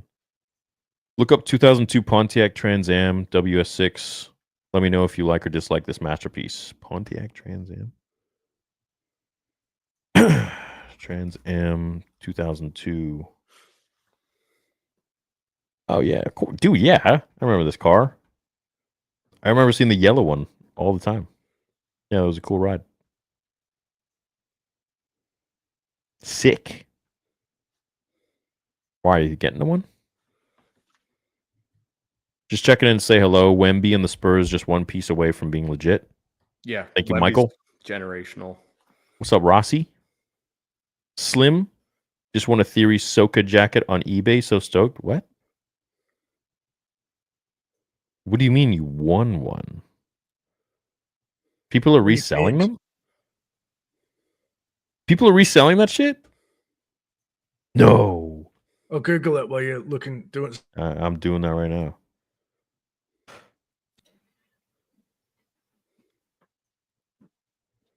Why the Spurs? I like Tim Duncan a lot. It's a Tim Duncan jersey, and they're not in the playoffs, so just picked. It was between this and Vince Carter for today.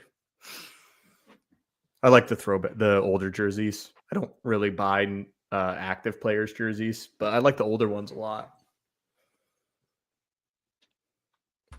That's interesting. I thought people only like wrapped a jersey if that was their team. No, I don't have like an NBA team. I like NBA players. I love the Dolphins. That's my NFL team. But Oh, Dan Marino, how's he doing? Bro, it's actually being resold brand new. That's crazy. Wow. I mean, I know they do that with my Sabres, but I didn't know they do that with. Wow. There's a small from the United States. There's a medium from Canada. Holy shit. 125 US? Wow, that's like $4,000 dues. Dude, that's like 200 and something bucks Canadian. It's almost like it's actually pretty humbling, to be honest. It's like, wow, yeah, no kidding.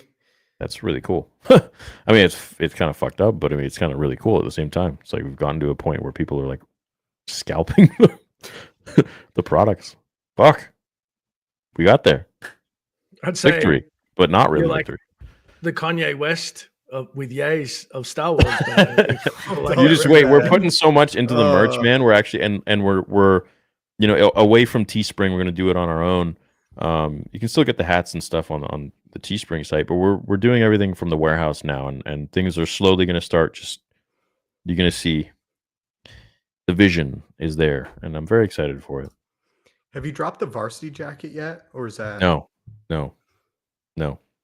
So that was something to be done with spring, and like, I think it's best I just make my merch slowly on my own. Or yeah. So, anyways, I just saw Revenge of the Sith in theaters for its 20th anniversary. Cold cosplayed as Anakin when I did. Nice, man. Hope you grabbed your saber and went with. What up, Theory, Dash, and Stoops? By the way, Dash, hope you're enjoying the new Oblivion remaster, especially after your last live stream. Thanks, dude. It's been a horrible week. Star Wars Celebration and the remaster shadow dropping. I haven't slept. Wild that even someone like me in your tweet is getting attacked over seeing and agreeing with your point. Really sucks trying to talk Star Wars right now. Much love and strength to you guys. Yeah, you know what I've noticed is Twitter X is a completely different audience than Instagram, TikTok, and YouTube. YouTube is like my love. Instagram, I would say mostly all positive. But fucking Twitter is just people go there to just fight about they're shit. ready to fight?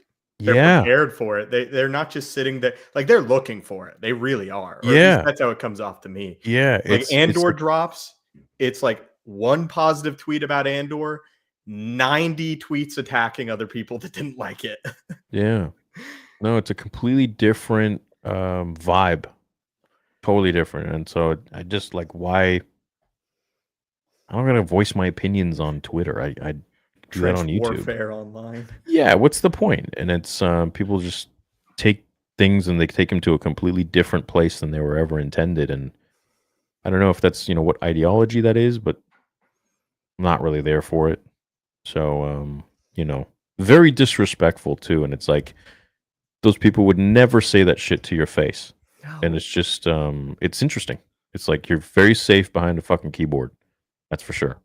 They start at 99. They don't start like, oh, I liked this aspect. They go straight to attack. It's so exhausting. It behooves them to do it, because if Theory's got like however many followers and they think I can get I can create a hater fan base, I can get, let's say, a 1%, 10%, I don't even know, but people that lurk on Twitter because it's such a dredge, like just a sludge, then it behooves them to go to like 11 to get interested. And so because it's the written word and he only like writes 2 sentences, they just break down every single word, scale their attack. Like they've got 8 hours to figure it out, and then they get their own audience just for writing a shitty sentence. It's like the worst type of feedback loop.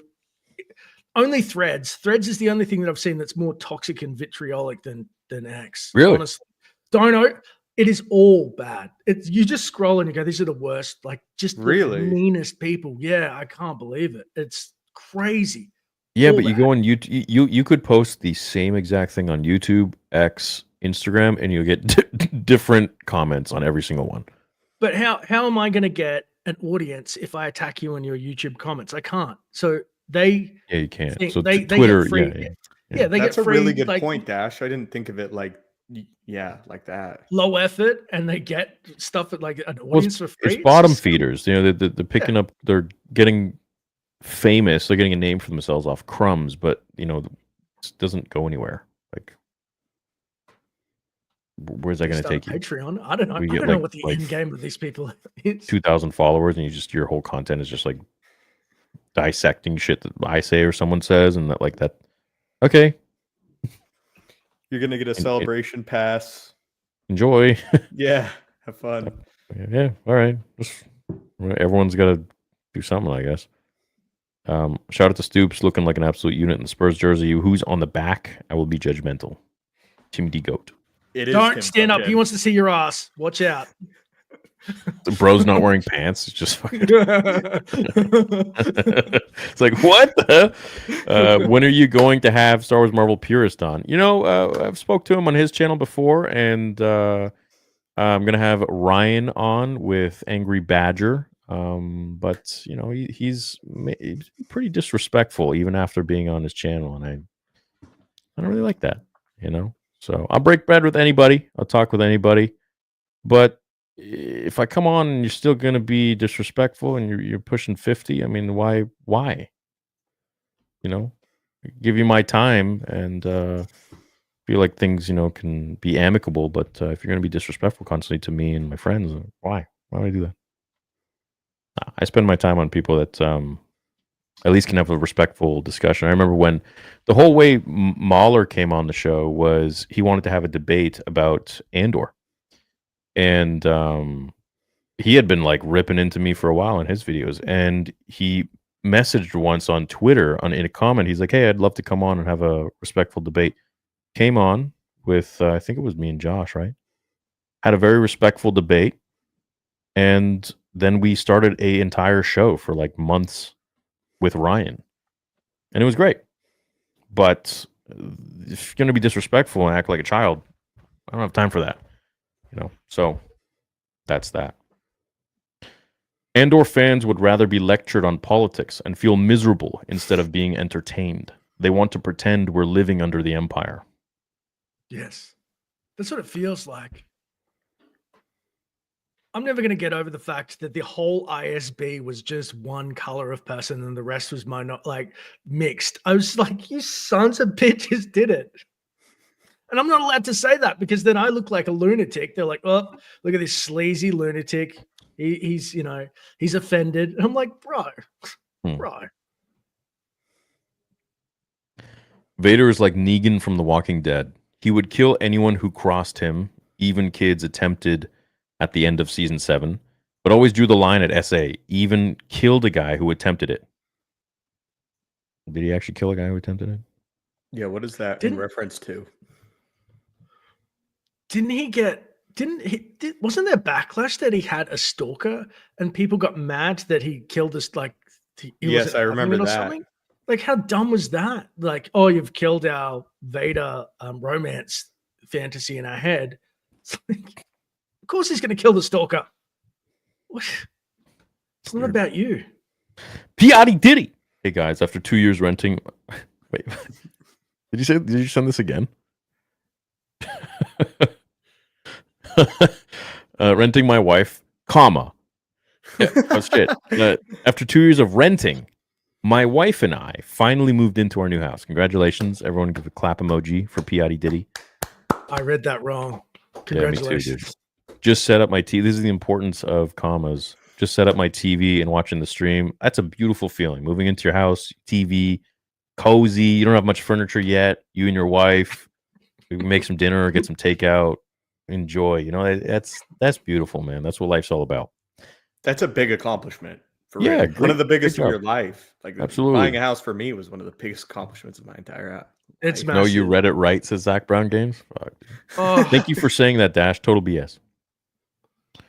Dang, my super chats get looked at like a ghost as we read his super chat. This session and previous sessions as well. Just guess I'm going to hustle and work on my channel. Deuces. his dishes went. That means, yeah. Well, damn, dude. I'm sorry you feel that way. We read every single super chat. We just, we usually talk and then we go in order. So this was sent at 5:27 p.m. It is now 6:43 p.m.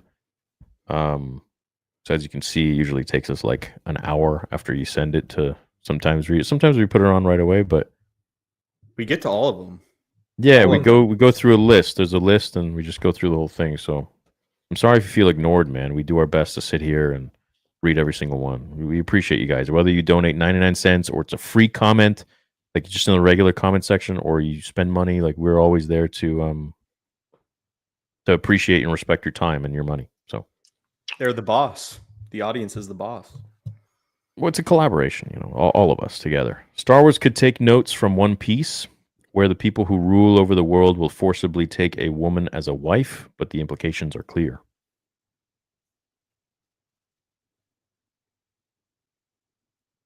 What up, Shreddy? What up, Still Chilly? Andor is a good show, but it's not Star Wars to me. Fair. Chat, would you say Andor is Star Wars? Would you say, you know, if we're looking at Star Wars on a spectrum, and I'd love to see, you know, just you can just type 1 or 2 if you think yes or no.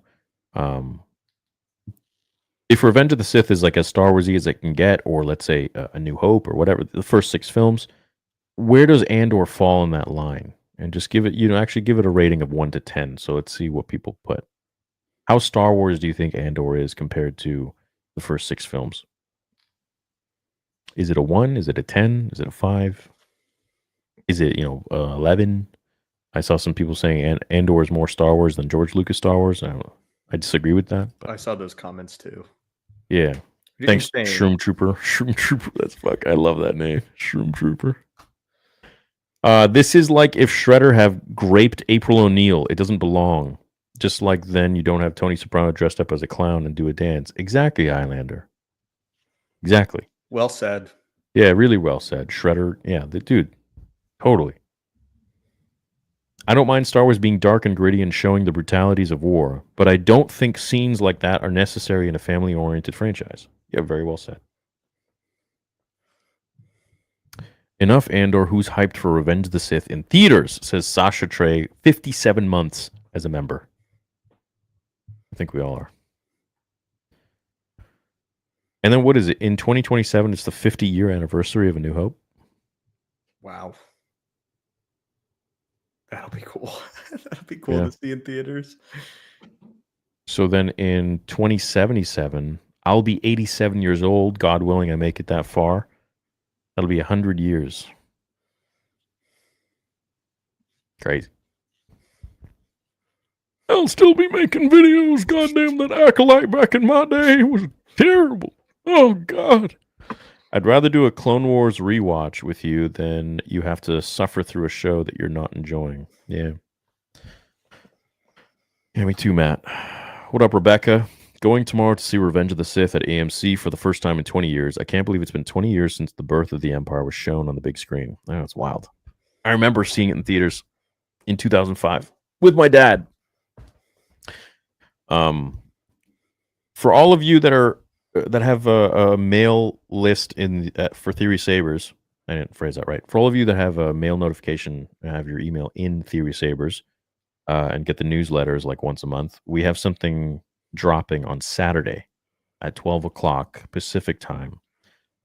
You might have seen what it is today on the Instagram page, but it's taken us many, many months. It is the nicest version of this replica I have ever seen on the market. I have purchased from many of the other manufacturers, and this is by far the most beautiful.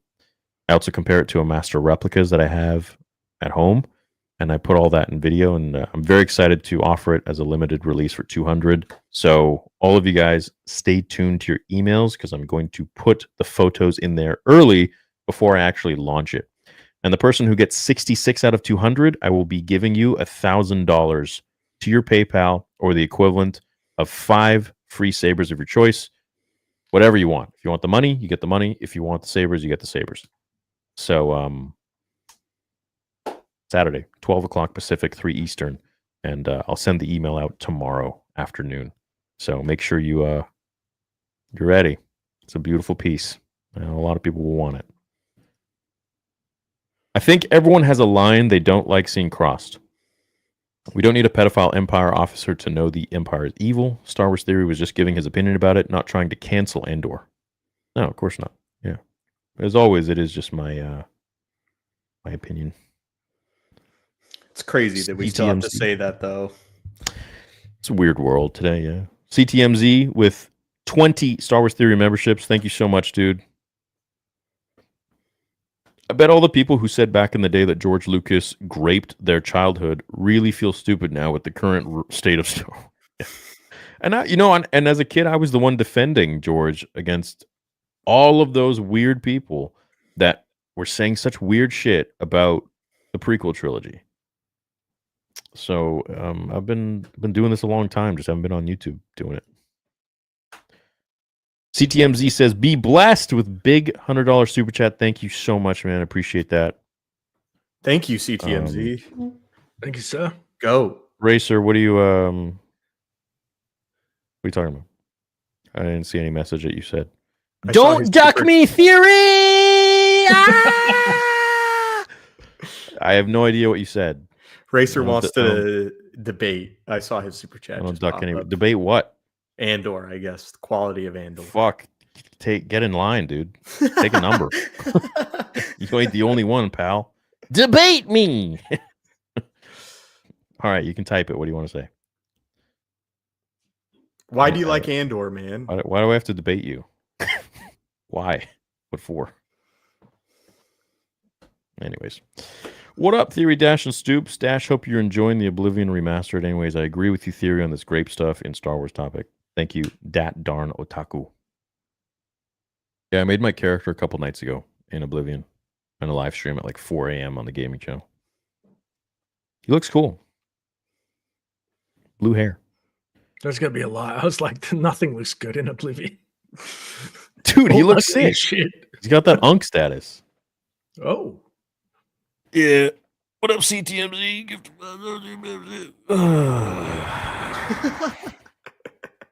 iRod 4545. Why does iRod remind me of one of my favorite movies of all time, which is Ready Player One? iRod. Nolan Sorrento said, "Oh yeah, it's the dude's name with the hole in his chest." Got it. Anybody seen that movie? Ready Player One? Yeah. Yeah. Hell yeah. iRod4545 says, if they needed the scene, why not do it with Mon Mothma's daughter? An abusive relationship would have had stakes as to her decision to put her daughter in this situation. Bix scene was out of place and did not add anything. Yeah. Well, I think that takes it to an even like more fucked up level where it's, a child. I think that's just like, I don't think anybody would have an issue calling that shit out. If that happened with that, but for some reason it's acceptable because complete different intention to message there, says Samuel. Axel says, I do think they could cut to the person outside and had the fighting go on inside. Don't fully show anything.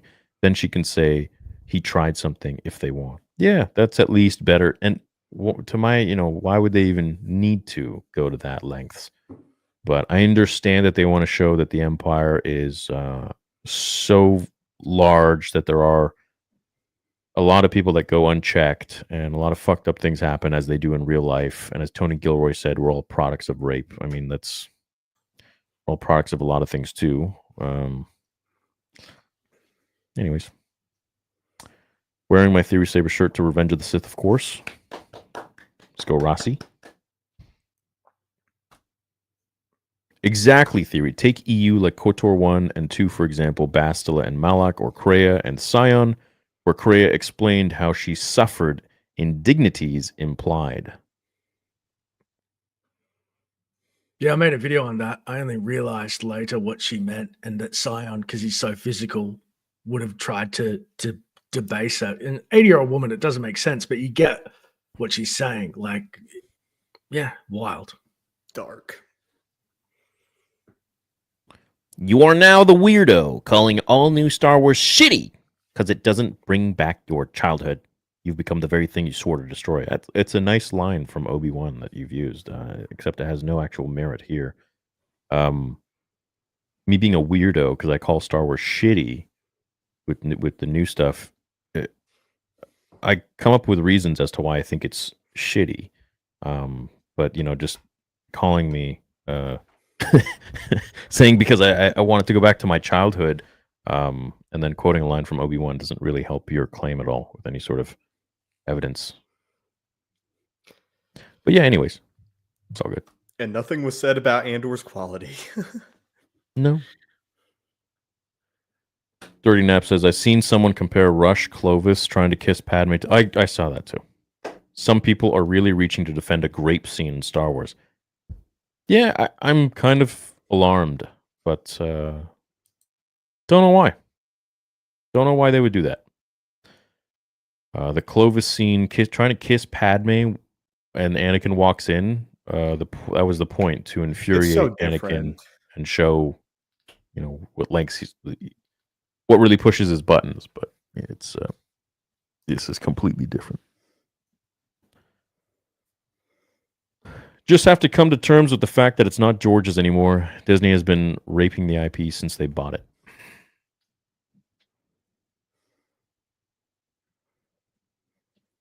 Theory, love the channel, everything you do for the community. However, I think the scene is just meant to show how oppressive the Empire is. It is to show how power is abused. C, to not be edgy or gross. I don't know, that's just what I think. And I totally agree with you, Bricks. Let it be known, I agree with what you're saying. Absolutely. I do think it is meant to show how oppressive the Empire is, how scummy they can be, and how diluted it is, especially when you get some random ass Imperial on some backwater planet out in buttfuck nowhere. But do we need to see that in Star Wars? I think there's other ways to portray it. And if they do want to portray it, there's other ways to direct and shoot it and edit it. But I totally agree with you. I just watched the scene. You were 100% right, Theory. It felt like a completely different show. Oh, thanks, Crest Valley Productions. Appreciate it. Mimi... What? Implied and shown, the Sand People just treated Anakin's mother badly to death. Inferred. Yeah, and you always wondered. And I made a video about that too. A long time ago. So, it's left to the imagination. If you want to take it there, you can. And that was a major question back in like 2017, 2018 was, did the Tuskens do anything with Anakin's mom? Yeah, so I mean, that's never something that George implied or showed or anything like that. I'm a huge fan, but I disagree because the essay attempt was unsuccessful. People in power tend to abuse it. Yes, they do. Vader would never do that, but he's barely human. We've seen genocides, so this was weak sauce. To say that we've seen one atrocious act, so therefore, by comparison, another atrocious act is meaningless or not as important, I think isn't really a great argument. I think we need to discuss things and examine them individually. So in this scenario, yes, it happens in Star Wars. Sure, you can imagine anything would happen in Star Wars if it's written, but does it need to be seen? I don't think so. Um, that's my thoughts on it. One of the arguments I keep seeing pop up that just over and over again is like violence is violence, but I think it's clearly different. Sexual violence and violence are It's so not. different. not. So why didn't George have, instead of blowing up Alderaan, why didn't he have the Empire land on Alderaan and abuse all the children and the women? Why not? What's the difference? If genocide and Grape are under the same sort of line of evil as a lot of people are saying, then why wouldn't George do that?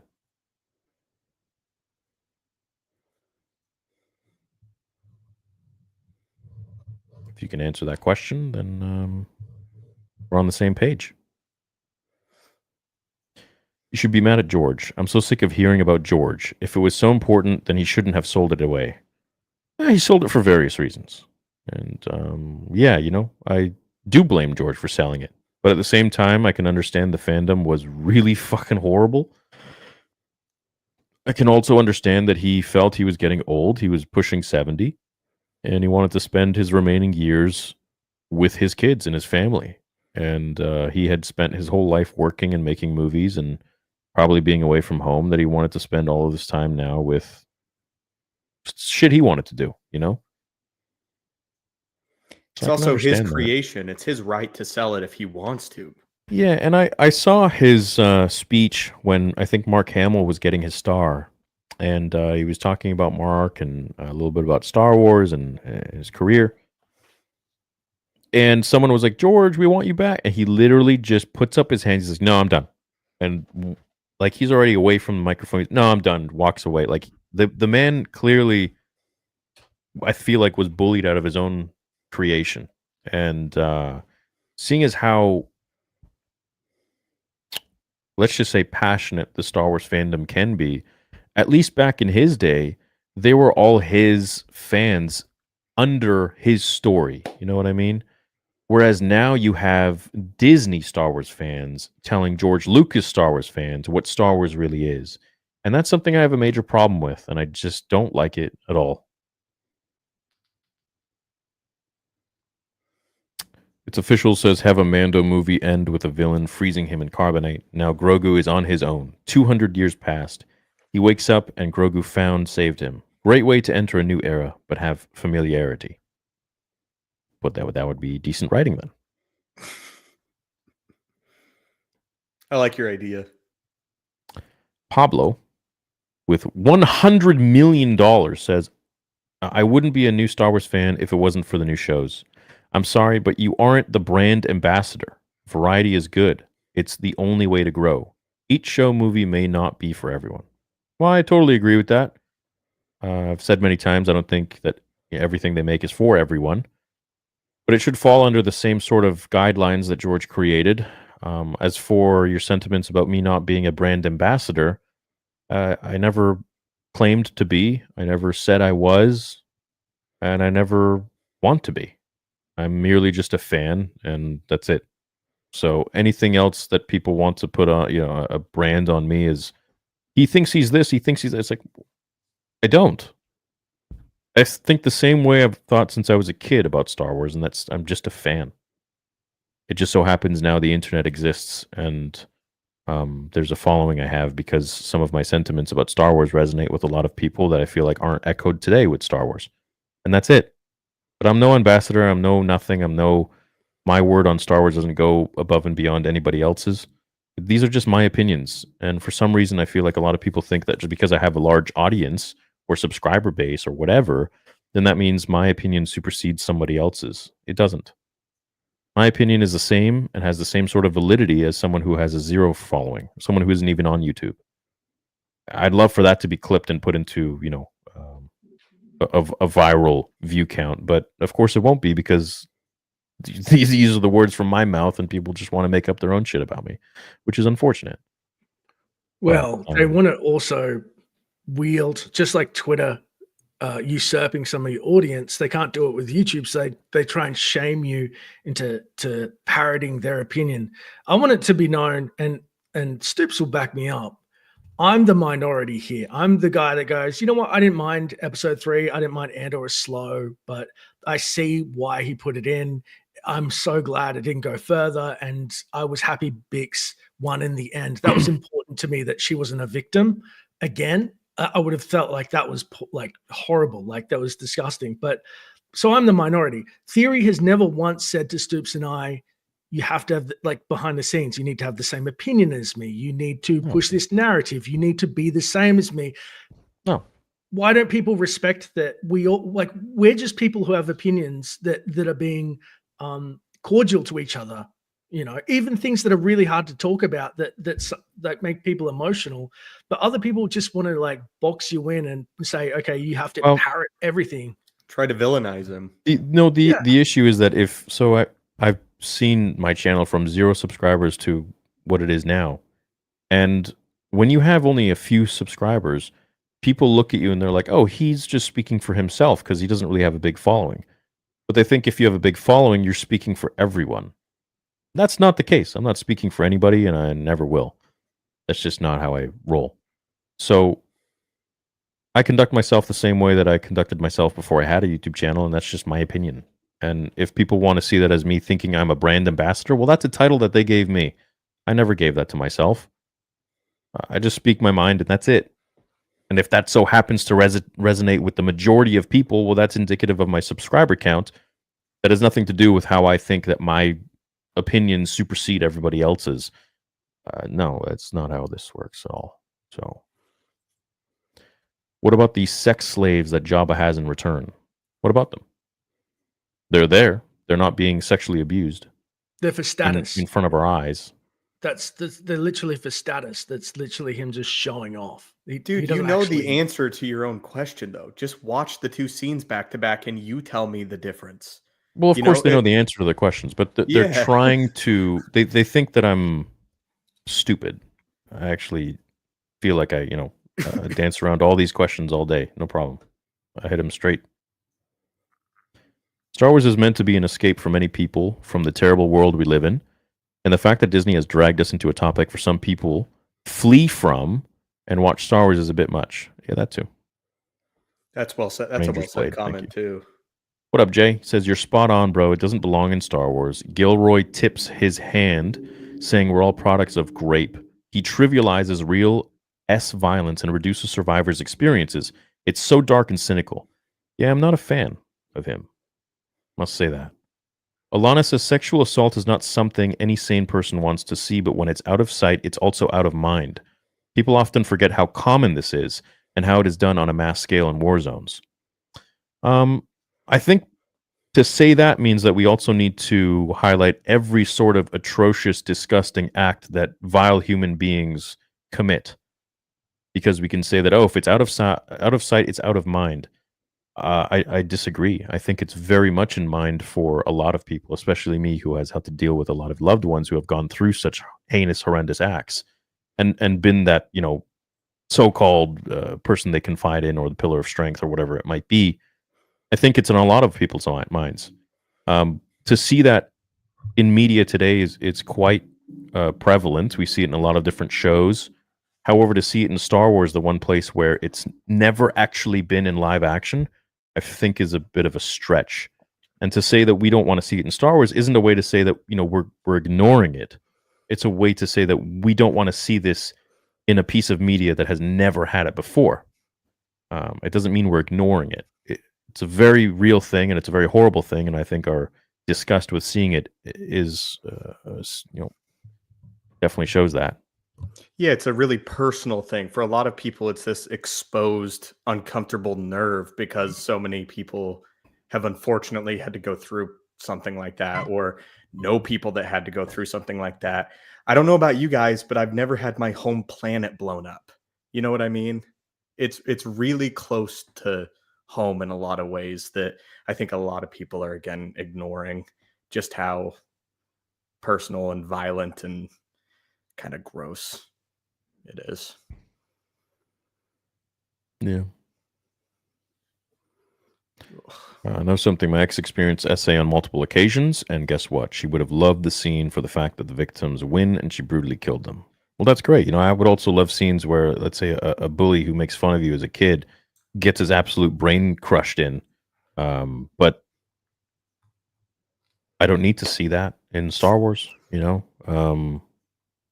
So this idea that you don't want to see it because you're ignoring it, you're taking it to a whole different fucking place. That couldn't be further from the truth. We need to put our foot down and say this as far as it goes. I agree. If we all say this is fine, they'll do worse. This has to be the limit. Oh yeah, it's saying it has no place in Star Wars isn't the same as saying we need to ignore it. It's a very strange argument. Two different things, dude. Star Wars has always had sexual themes, says Raven's Nest. Some EU novels do get very mature. Yes, they do, like Boba Fett's wife. Even more so than Andor, sometimes including sexual situations. But even there is only implied, not shoved in your face like Andor. Fully agree. Absolutely. Don't listen to the haters. No, never. No. But usually, I feel like haters don't actually... They have a certain opinion about me that I think is false. And they listen to a certain narrative of people. I don't think they actually know me for me. And it's best to just ask the source. I may disagree, but I respect and understand your point. I love seeing your vids in an upcoming movie. No Grape in it. Oh, you're right. I read this one. Yeah. Thanks, Joshua.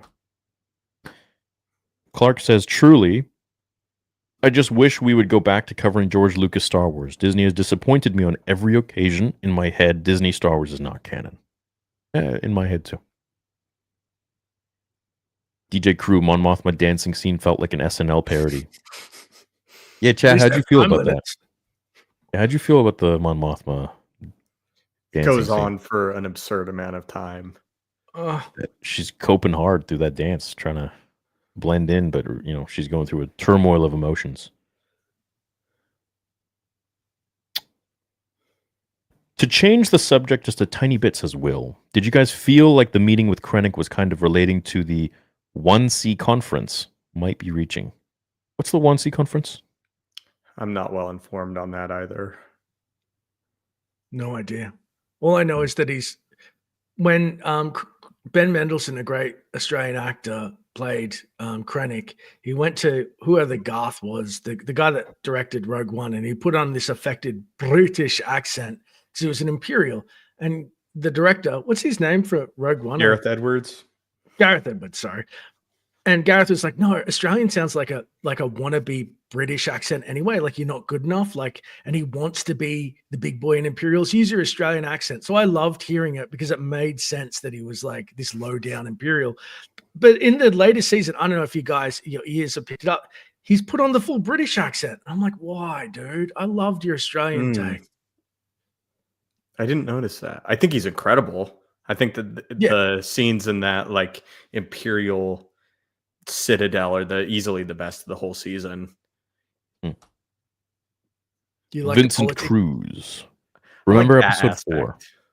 They cut away from Leia being tortured. Episode 2, they cut away from possible sex scenes of Padme and Anakin. George knew when to leave the room. Yes, exactly. Vader just closes the door with the probe droid on Leia. Knew when to leave the room. That's a good quote, man. Know when you shut the door and you swipe away.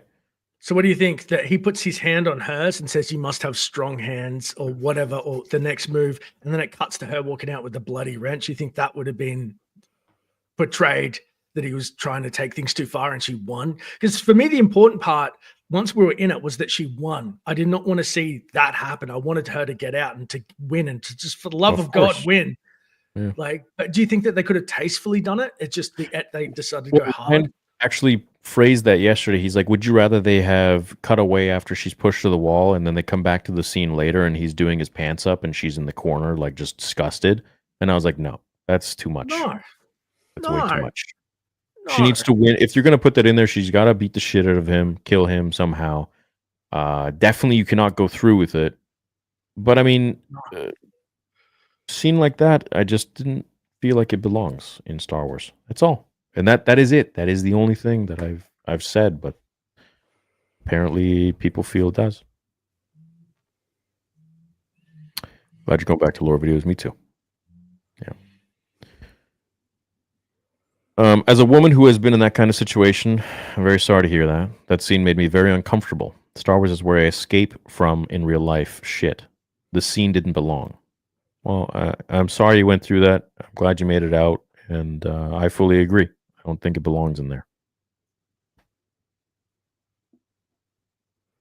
Maybe it hits me harder because I've gone through so many situations of hearing such details of those things happening to people close to me. I don't know. I don't know if the people that are saying it should belong have ever had those experiences or not. But yeah, in Star Wars, I totally agree with this. I don't think it belongs. I used to do unspeakable things that I'm not proud of to people who have committed SA or kitty diddling when I was on the streets. I watch read Star Wars to get away from those memories. I'm disappointed.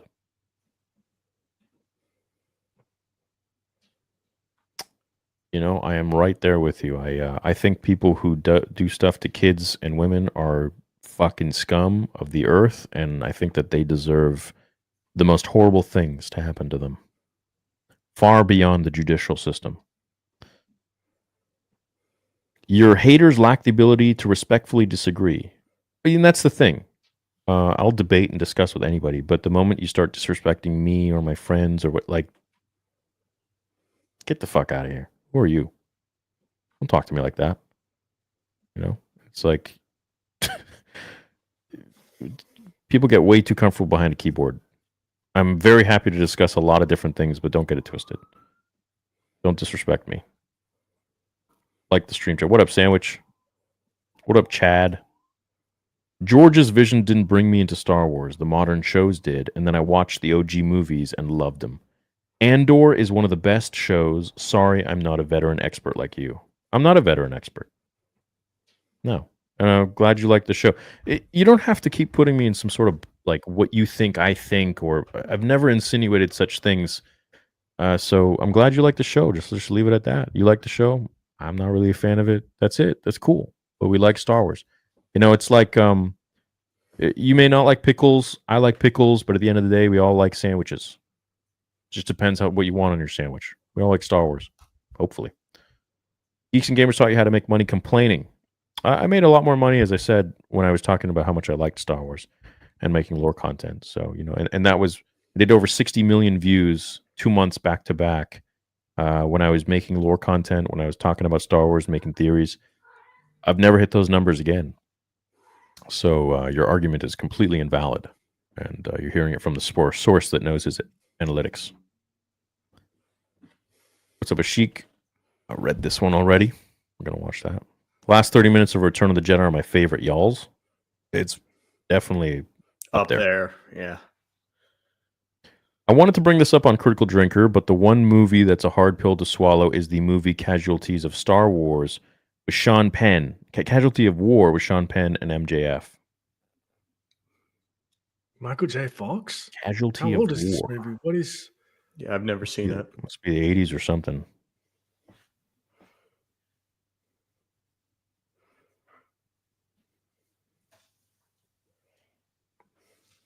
Lying again. He said 10 minutes ago that he cares more about Star Wars than a lot of people.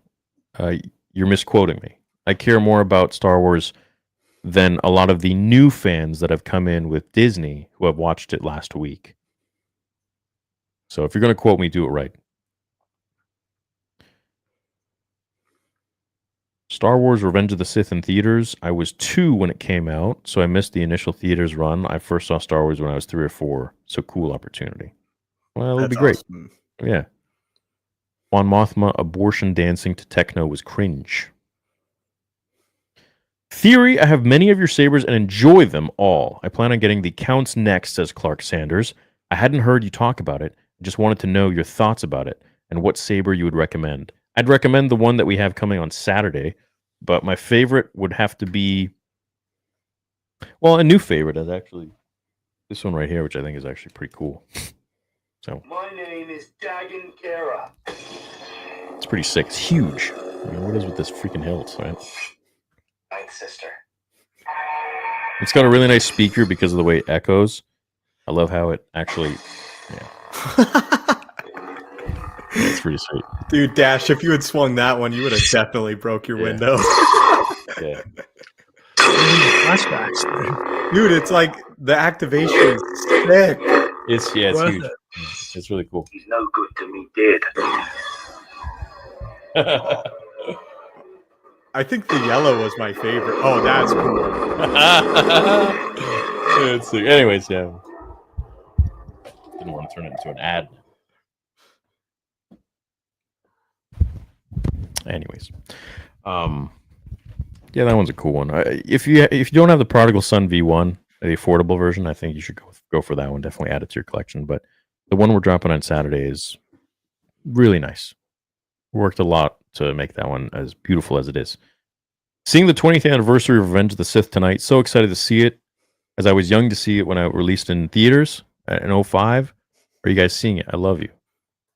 I'd like to go see it, but I think I'll probably just watch it in my basement.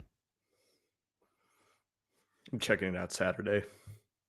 I'm pretty excited. I don't remember seeing it as a kid. I know I did, but it's going to be great. Might go again with my dad. That'll be Thank cool. you, China. Yeah.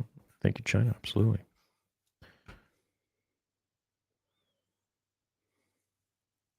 I agree with you, Theory. While I'm sure Grape does have happened in Star Wars, it should be glorified like they did in Andor. If you guys are interested, I made a full compilation of my dueling my best friend. Yeah, I don't, like I said, I just don't think it really belongs, right? Patricia Velasquez. I read this one. Look, physically, not bad. I'll take a quick break. Pee break.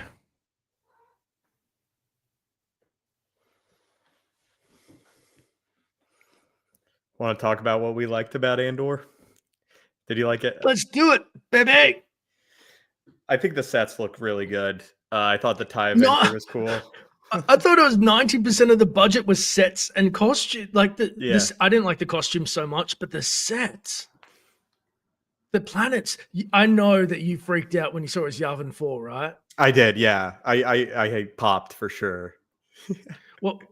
Which beast was that? Was it one of XR's? I couldn't tell the dinosaur. Dude, I didn't thing. even think about that. If it's like one of the Sith spawn monsters. Yeah. I only briefly saw it and I didn't look it up, but I had that thought. I went, wait a second. I need to cross-reference that, but I haven't gone back. That'd be cool. If Running it was around like a the Sith jungles. war beast or something, oh my gosh. Introduce that sort of lore. I'd be shocked if Andor did that. Yeah. Look, yeah, I love seeing the planets that you sometimes read about. You might have seen them in a video game if you're lucky, but you don't have a visual. And the one thing that they did really, really well was giving life to the planets where you go, was it Chandrila? I should Chandrila.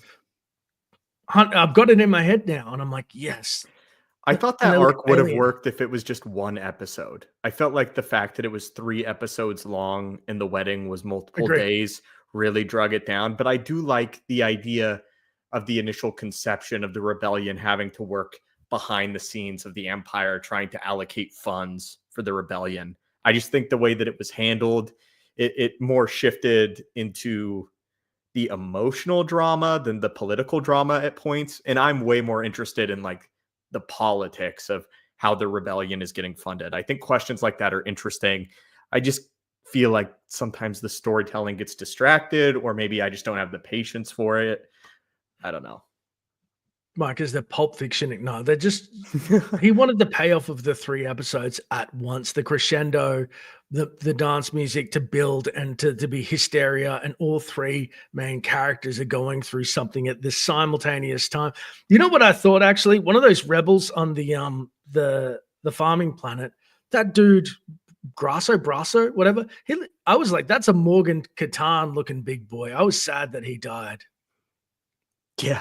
Was it like Brasso was his name? Brasso, yeah. And when I saw the young lovers in the field, the wheat field, whatever it was, when they hooked them up of, oh, you're not high enough status. I thought this is going to be I said it in my review of, I only watched episode 1 at the time. This is going to be some contrived love story, but they actually set up a lot of stakes with the Empire's occupation really well, really well.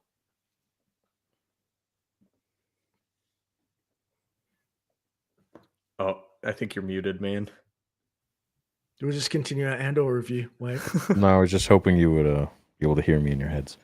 Thanks, Darth Venomous. Appreciate that. He says, Theory, appreciate the talk with Ryan. I'm so glad you're going to listen, read more EU series. You think you three will discuss those books in future streams? That would be fun. Yes. For sure.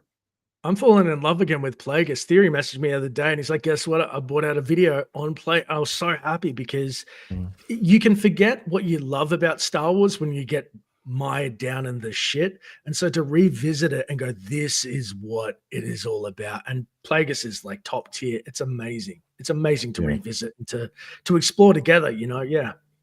I think I have over like 75, maybe 100 EU books in either Audible form, physical form, or Kindle.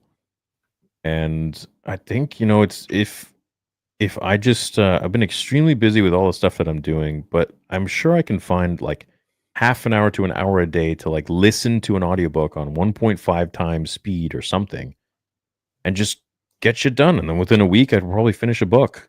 I could probably finish like 2-3 books a month.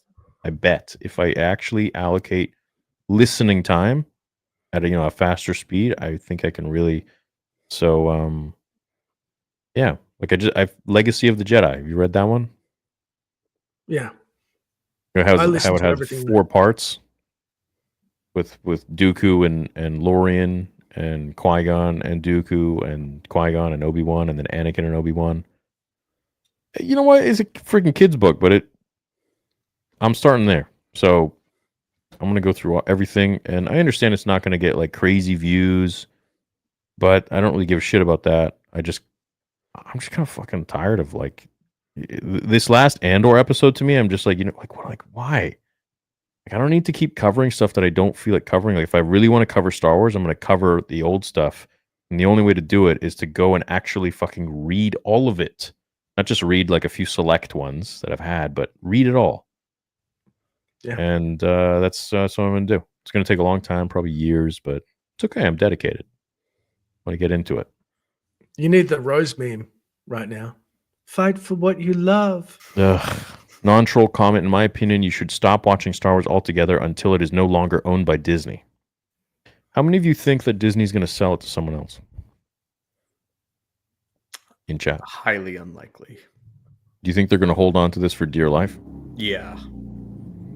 I think a lot of it has to do with ego and appearance too, where it's like, even if it's bleeding money, Disney's so profitable, it'll just hold on to it. No Look at EA. Like, they got the license for 10 years for the games, and they just did nothing good until they were forced because people got so mad they made Fallen Order. But they're held on to dear life again. So imagine the parent company doing the same. Oh, dude, look at that. I'm listening to this while organizing my room. I heard Theory mention Legacy of the Jedi literally right as I placed it on my shelf. That's creepy. That's meant to be. We have a crazy connection with everybody, man. That's cool. That's weird. Okay, where were we? We read this. We read this. Read that. Like the stream. Please do. George's vision didn't bring me into Star Wars. The modern shows did. Then I watched the OG movies and loved them. So it's kind of like Cobra Kai effect. Andor is one of the best TV shows, Star Wars shows. Sorry, I'm not a veteran. Oh, right, I read that one. Yeah. Don't need to say I'm not a veteran expert. I'm not an expert. On the first 6 films, I'd say but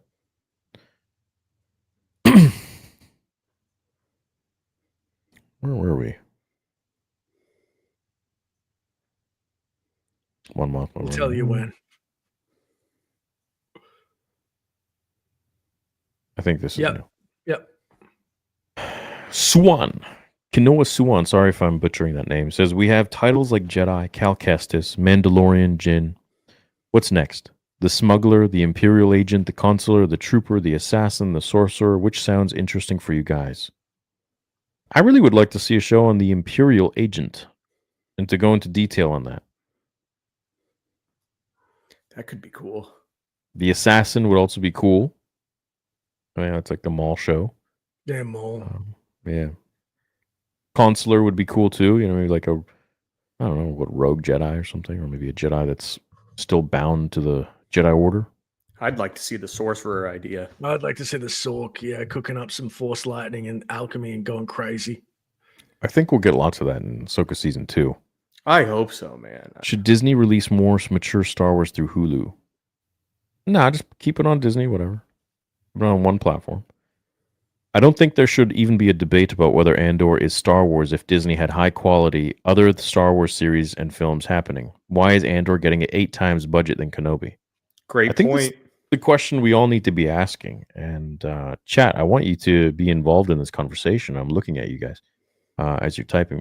Why do you think Andor gets a budget of 700 million or whatever it is for the 2 seasons, whereas Kenobi got 90 million? Arguably the most important characters in Star Wars. Why is Andor 7 to 8 times bigger? What's the reason? Is it a political agenda? Is it money laundering? I see a lot of people raise the script.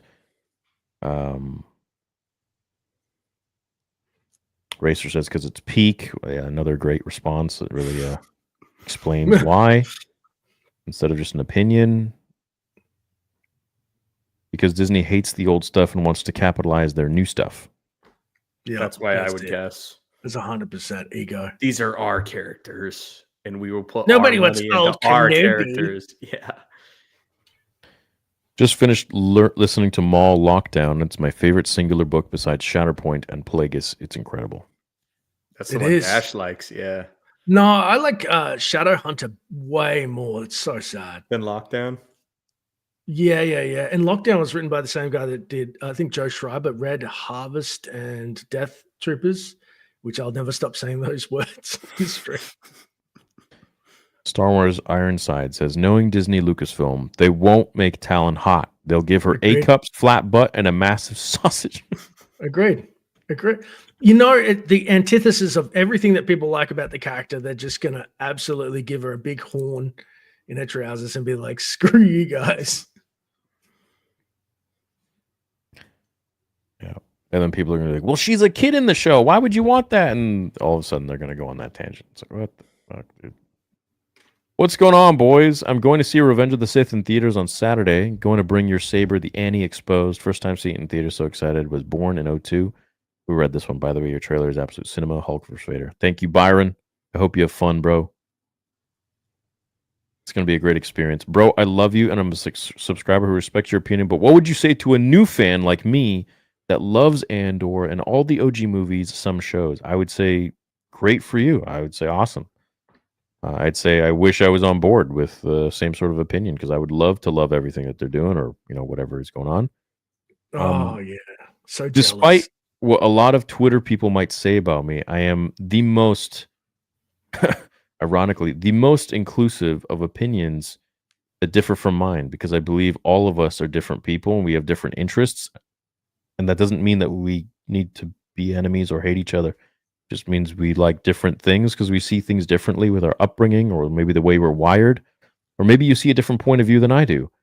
And that's great. So to that, I say thank you so much for being a sub. Thanks for respecting my opinion. And I respect yours too. And every single person that is here. Like, I welcome all of you to like what you want to like, whether it's The Acolyte or it's Revenge of the Sith. Don't listen to the shit people make up about me, man. It's just not. Star Wars welcomes all, especially Nazis. Theory is a Nazi. Oh, That's what they're going to do. Yeah. That's exactly what they would do. Theory Madara for versus Nazi Vader. fans. That's therefore especially. Thank you, Alessandro.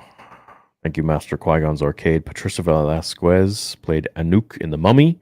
Rossi says Amanda Stenberg is... Oh, no. Somehow Lord Vader returned. The rig. She's feel like got the we're- rig. Molly Damon as Talon, a.k.a. Darth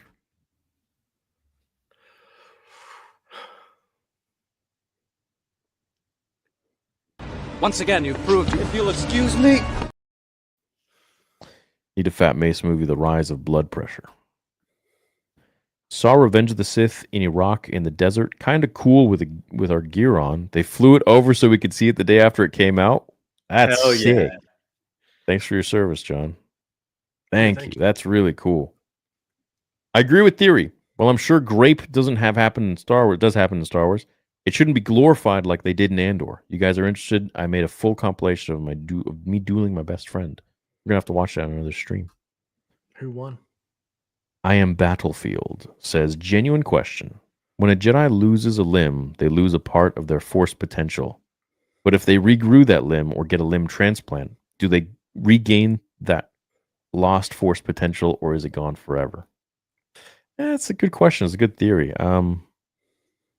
Boys, what do you think? Personally, I think that their organic tissue is what was able to house all of those midichlorians with their genetics. And I think, transplanting, it's a good question. Because it's not their flesh. It's not. It's organic tissue, but it's not their flesh. It's like, what was the tissue on Luke's hand after Empire Strikes Back? Synth flesh. Was that organic flesh, or underneath was an exoskeleton? But I think Plagueis probably could have healed Vader.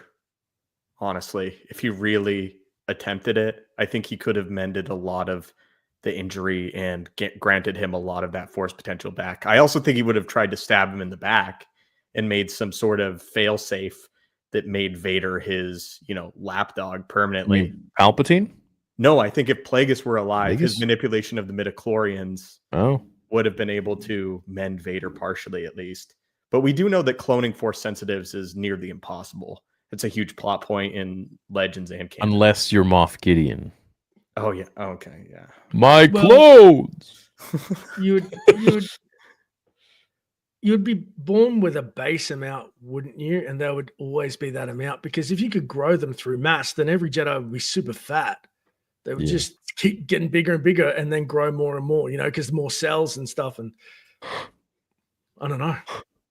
I think the answer would be it would need to be done by like a Sith scientist that spent their whole life devoted to it. It couldn't just be like, oh, we're gonna clone a limb and give it to you. It wouldn't quite be proportional. That's just my take. Why is there no clip that says "my clones" that I could just copy paste and like download and put into this? My clones. Why is it not there? Where is I it? forgot that he made them force sensitive. Just need that clip. I'm looking for it right now. Oh well. It's a good question. Mariana says, not to get political, but theory, are you worried that the Liberala might win the election again because of the dumb trade war? Yeah, look, I think Carney is he was Trudeau's right-hand man, and I think, if you watch the Canadian election debate that was a week ago, I feel like Poilievre really handled his own. He really explained things well, and Carney couldn't really get a proper answer out. But it's left to a democracy, at least I hope. And whoever wins is whoever wins, and it's whatever we're gonna have to deal with. But I think the way forwards is, for me, conservative government after so many years of Trudeau's liberal regime that I think really has destroyed this beautiful country. And so I'm looking forward to, hopefully, a better Canada, and a Canada that I can be proud of living in again. And this is coming from a guy that once voted liberal, but it's just it's completely changed, and it's unfortunate. So not anymore. You should sell Dave Filoni redneck cowboy hats. Shit. Be cool. Be honest on Troll comment. In my opinion, you should watch Star Wars altogether until it's no longer owned by Disney. Says the bike watcher. Shinhati, says Javier. Hold up. Aren't you and Maul are still friends? Yeah. What do you mean? Why would you ask this? People read into things like crazy during these streams. Good evening, fathers. Seeing Revenge of the Sith with my mom and girlfriend. Nice. Have fun, Ethan. Stoops, I had an argument with my friend. Who would win, the Void or full power Thanos? I choose Void. To show Yeah. me. If Thanos doesn't have the stones, then the Void should win. The Void is the Sentry character when he turns like full evil. If you guys are familiar with that at all, but yeah, I would pick the Void unless Thanos has all 6 stones and then he wins, obviously by default. But if you're just taking Thanos's power, even though he's stronger in the comics where he's got like energy manipulation that he doesn't have in the MCU, I still think the Void is way more powerful 1-to-1. I mean, the Void is the only one that stood up to World War Hulk. If you guys have read World War Hulk, he's like the last guy, or I guess Sentry, that they think can stand up to a World Breaker Hulk. So yeah, I'll rock with him.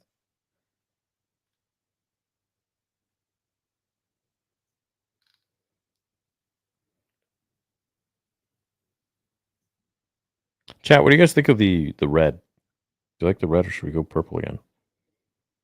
I upped the brightness. I think it looks so much better. I don't know why I didn't do this before. Is that too bright? Looks cool as hell behind me, though. That's blue. White's going to be bright as shit. Well, it's kind of cool.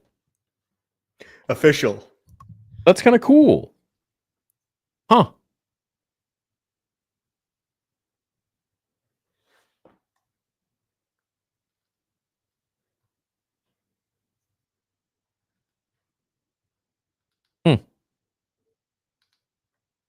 Is there a green option? Yeah, I mean, not to derail the conversation. I guess I literally just did, but No, I'm sorry. I'm a little... I'm pretty sure I'm autistic. I have major ADD, but... I thought the red looked best. Yeah, maybe the red, hey? White is cool, but yeah, that's what I think. Yeah, it contrasts better with the sign. Shit. That's cool.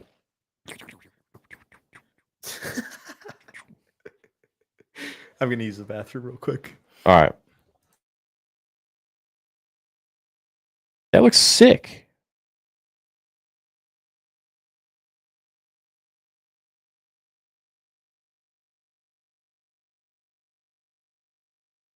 All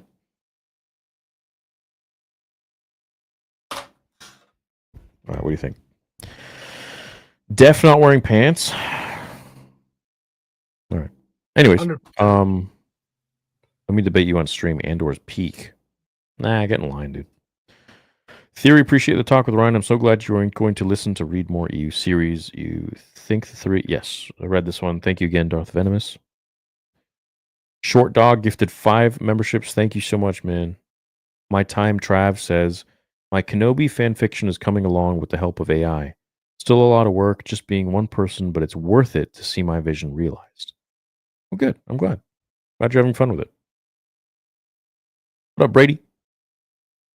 Just finished watching Peak Star Wars. Miss George says, Alex Assassin 924.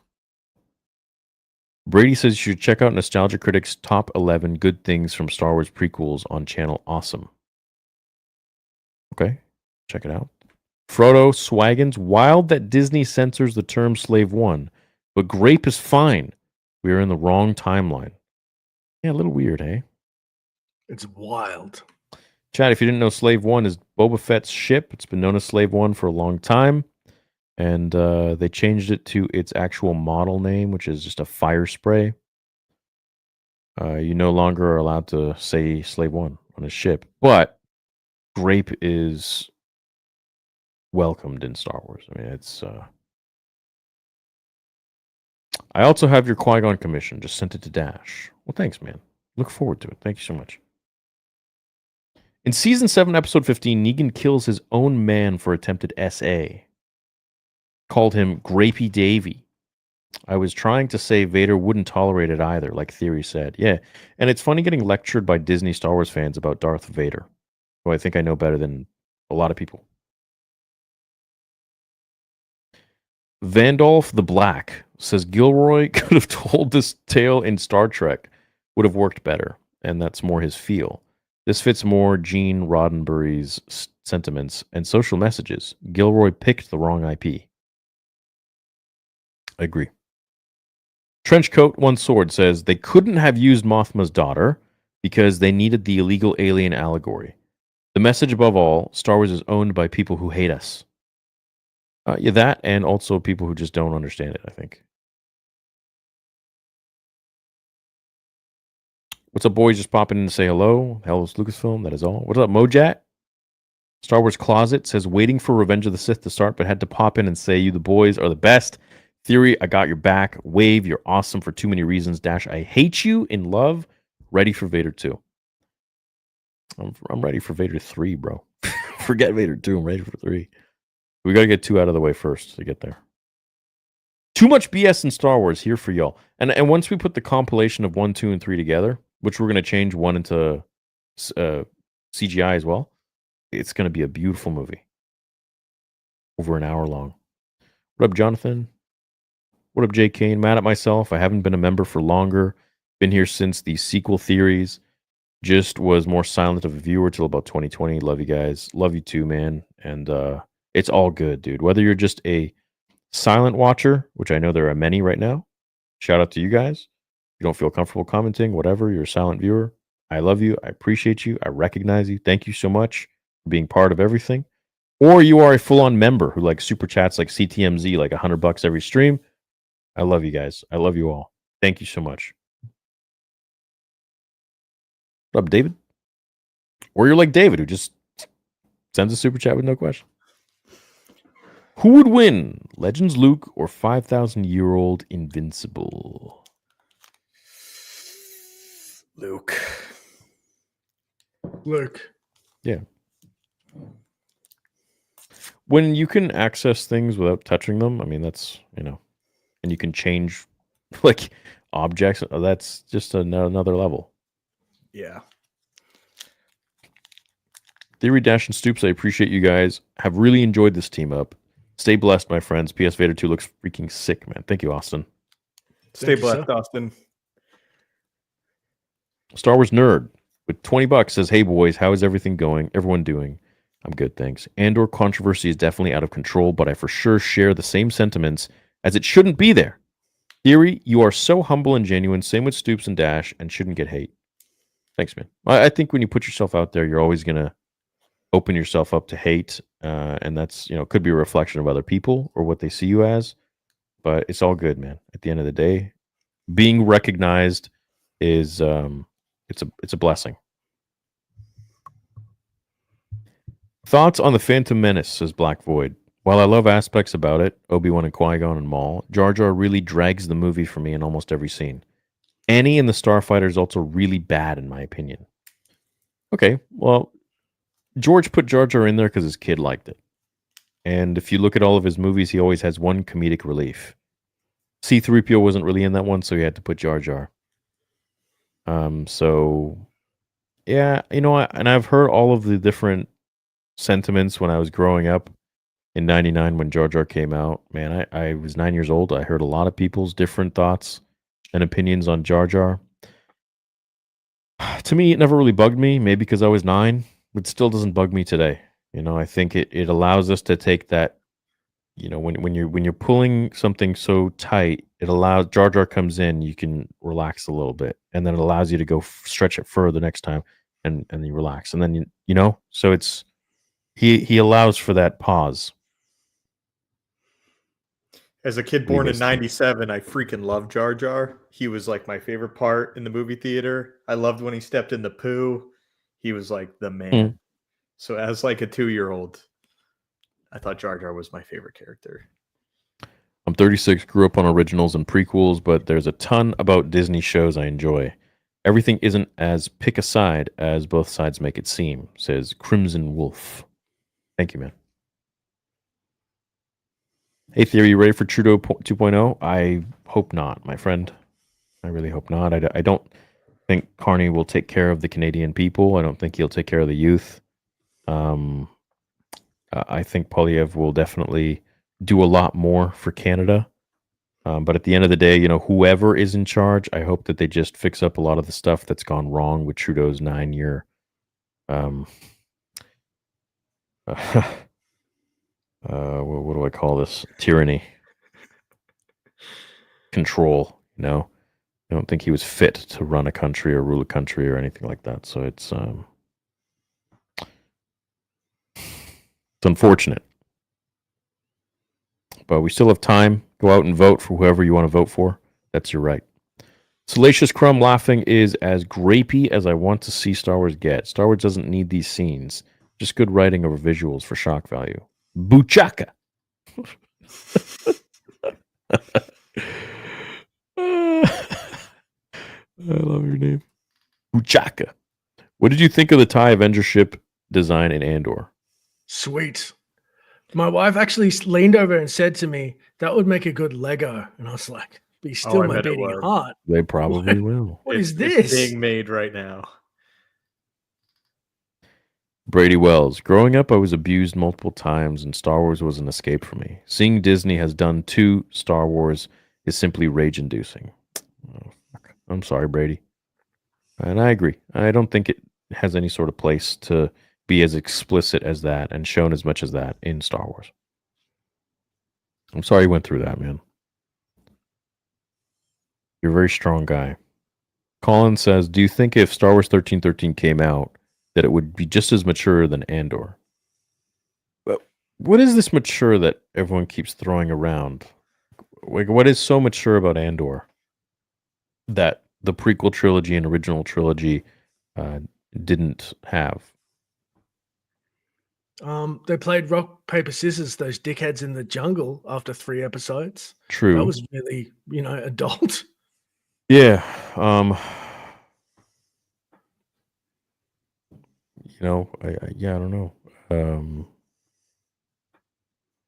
Like if you mean it would be like accurate to the Star Wars universe, I mean, I think 1313 would have been great, especially considering George was very hands-on with it. Theory Stoops Dash, love you guys, says Praetorian Guard. Just created this account to make content. Haven't had motivation to start my other channel is Nagasato. Don't know if you remember me. My tattoo artist drew my logo. Well, I'm glad you created this channel for content. If anyone wants to do that, creating Star Wars content is a very fun, beautiful thing. And it doesn't mean you have to do it in any type of way other than your own. So I would encourage it. And this is coming from a guy that when he started, there were only a few Star Wars channels out there. Instagram pages didn't really exist. TikTok didn't even exist. And now everyone and their mama, there's a Star Wars channel or a page or whatever it might be. And I encourage that. I think it just makes the whole fandom flourish, but only so long as we're respectful of other people's differing opinions. And your logo looks sick, by the way, man. Agreed. Scotty Williams says, my wife and I are seeing Revenge of the Sith this weekend for our 7th anniversary. Congratulations, guys. We even bought the 20th anniversary t-shirts. Keep up the good work, guys. That's adorable. Yeah. You talking about the cat or the The whole Probably shebang. both. Okay, because Stoop sees a cat, he gets derailed. I do. He starts crying. It's like me with Luke. Pablo's going to jump in. He's gone. We can talk positive about the show finally. Oh, man. What great timing. What? Wow. You can talk about the show any way you want, whether I'm there or not.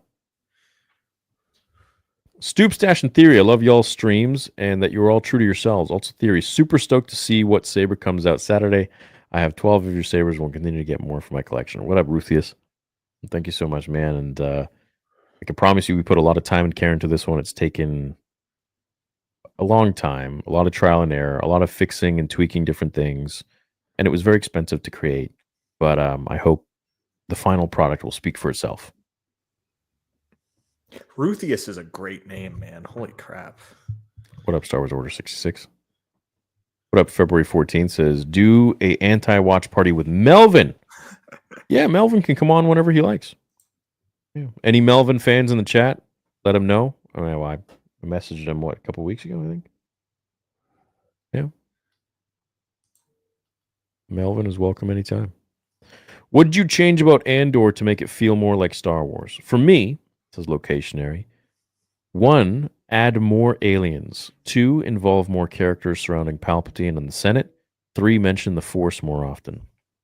Well, on the third one, as much as I would love that, it's not necessary, as I realize that the show really wants to spread its wings and, tackle a different aspect of Star Wars, which is more so the political, business, imperial side of things, and how the rebellion basically starts and forms. And I think that's interesting. You don't necessarily need to add the Force into there because it's not really about that, as much as I would love for it to be. Definitely need more aliens. I would love to see more of the Empire side of things, and not showing Cyril and Daedra, having dinner or whatever. Like, I want to see more of Krennic, the more higher ups, as you said, more characters surrounding Palpatine and the Senate. I think those are very, very interesting characters. What do you guys think? Yeah, like what is Krennic's day to day like? It mentioned that he didn't get to go to Coruscant very often. I mean, that stuff, I ate that whole scene up. But I agree with him on his first point most of all. I think that the fact that there's no aliens is pretty dang glaring, especially because the racism or the speciesism against alien races is a huge point of what makes the Rebel Alliance so dangerous, is the fact that they all congregate to this organization that finally stands up for them, and the fact that it's not present at all is a little bit off-putting. What do you think, Dash? All that budget. No Beautiful aliens. scenery. That's no alien. Where are they, dude? Where are they? Yeah, they're in Rogue One. Mm-hmm. Maybe they come later, like the humans start and the alien. Hopefully, That seems like quick. Doesn't that seem like pretty quick to you? Because we're in 4 BBY now, and they. Yeah, look, and the problem is that I feel like disaffected aliens by the Imperial having their boot on their throat, 100% they would be scuttling to a cause just as quickly, if not quicker than humans. You'd think that they'll be the bulk. You'd hear Akbar, this can't keep happening. I don't know. I think that's far more interesting than a 3-day wedding. 100% need to watch Keeping Your Voice. You need to keep watching Your Voice is too important. More importantly, there may be aspects you like or can see ways to improve that may inspire one idea for future fan films you make. I don't think that there's going to be anything that will inspire me from Andor to put into any future fan films. But, I never say never, I guess. All my inspiration comes from the films and movies and the books that I've read from in Star Wars and outside of Star Wars. So like Harry Potter, Lemony Snicket, 1984, The Chrysalids, stuff like that. No way you guys are already shitting on the show. Bro, it just started. Whether it just started or ended, I mean, I think you can criticize any show. I don't think about criticizing. When did that become shitting? You have to blindly love it. That's shill territory. We don't do that.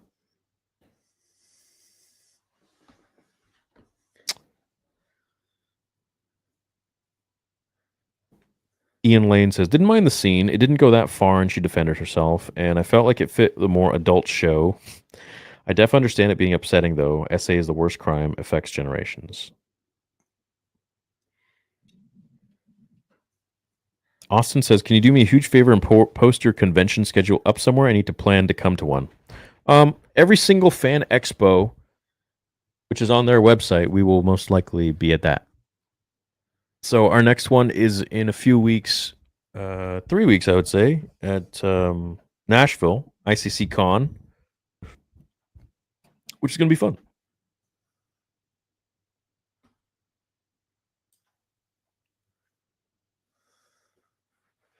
CTMZ says, Katy Perry, please stop playing with lightsaber at your concerts. It was pathetic with the F. Stop playing with lightsaber at your concerts. It was pathetic with the F. What is this? Did she do something? I don't know. Besides go to space? What hasn't she done lately? Right. I know people are pissed about that. Yeah, what is the What happened? She went to just- Blue Origin, right? And then I saw there was a fake door or something. I just saw her let go of the flower, and then I scrolled past. What flower? Apparently, she had like a lily she was holding that she just like let go. She was floating in space. I don't know why people are pissed. I just know she went to space with a bunch of other women. Interesting. I think during a recession, celebrities get more scrutiny with how they spend their money and their status. Like that's sure. just what I feel. And her, just being so asinine with some of the comments and kissing the ground after being in space for 2 seconds and me, and people just Performative. react. Yeah, people react very. They're just like not especially at these when times get harder. They just start to not deal You with that. remember shit. when they all got together and sang all the people? That's what I'm talking about. It's just that's when that shit does not play when there's a real, crisis hitting. Yeah, Imagine by John. What, dude? You don't remember that? I didn't really watch, man. I just saw, Dude, all the celebrities in their Door or mansions got together.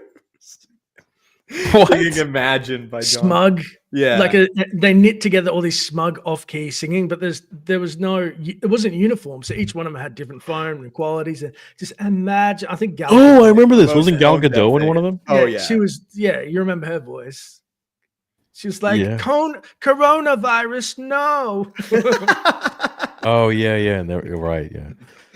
Anyways, Iro says, sup, guys. Do you all remember me from right before Stoops did face reveal stream? Yes. I was swinging lightsaber and from Houston. Got a question for y'all. Shoot, my friend. Mr. KW Jones, 40 mil an episode, and they're wasting that money on pointless storylines. Ridiculous. Glad I finally saw how they dance at a wedding in Star Wars. Yeah. 40 million bucks. These 3 episodes were more expensive than all of Kenobi.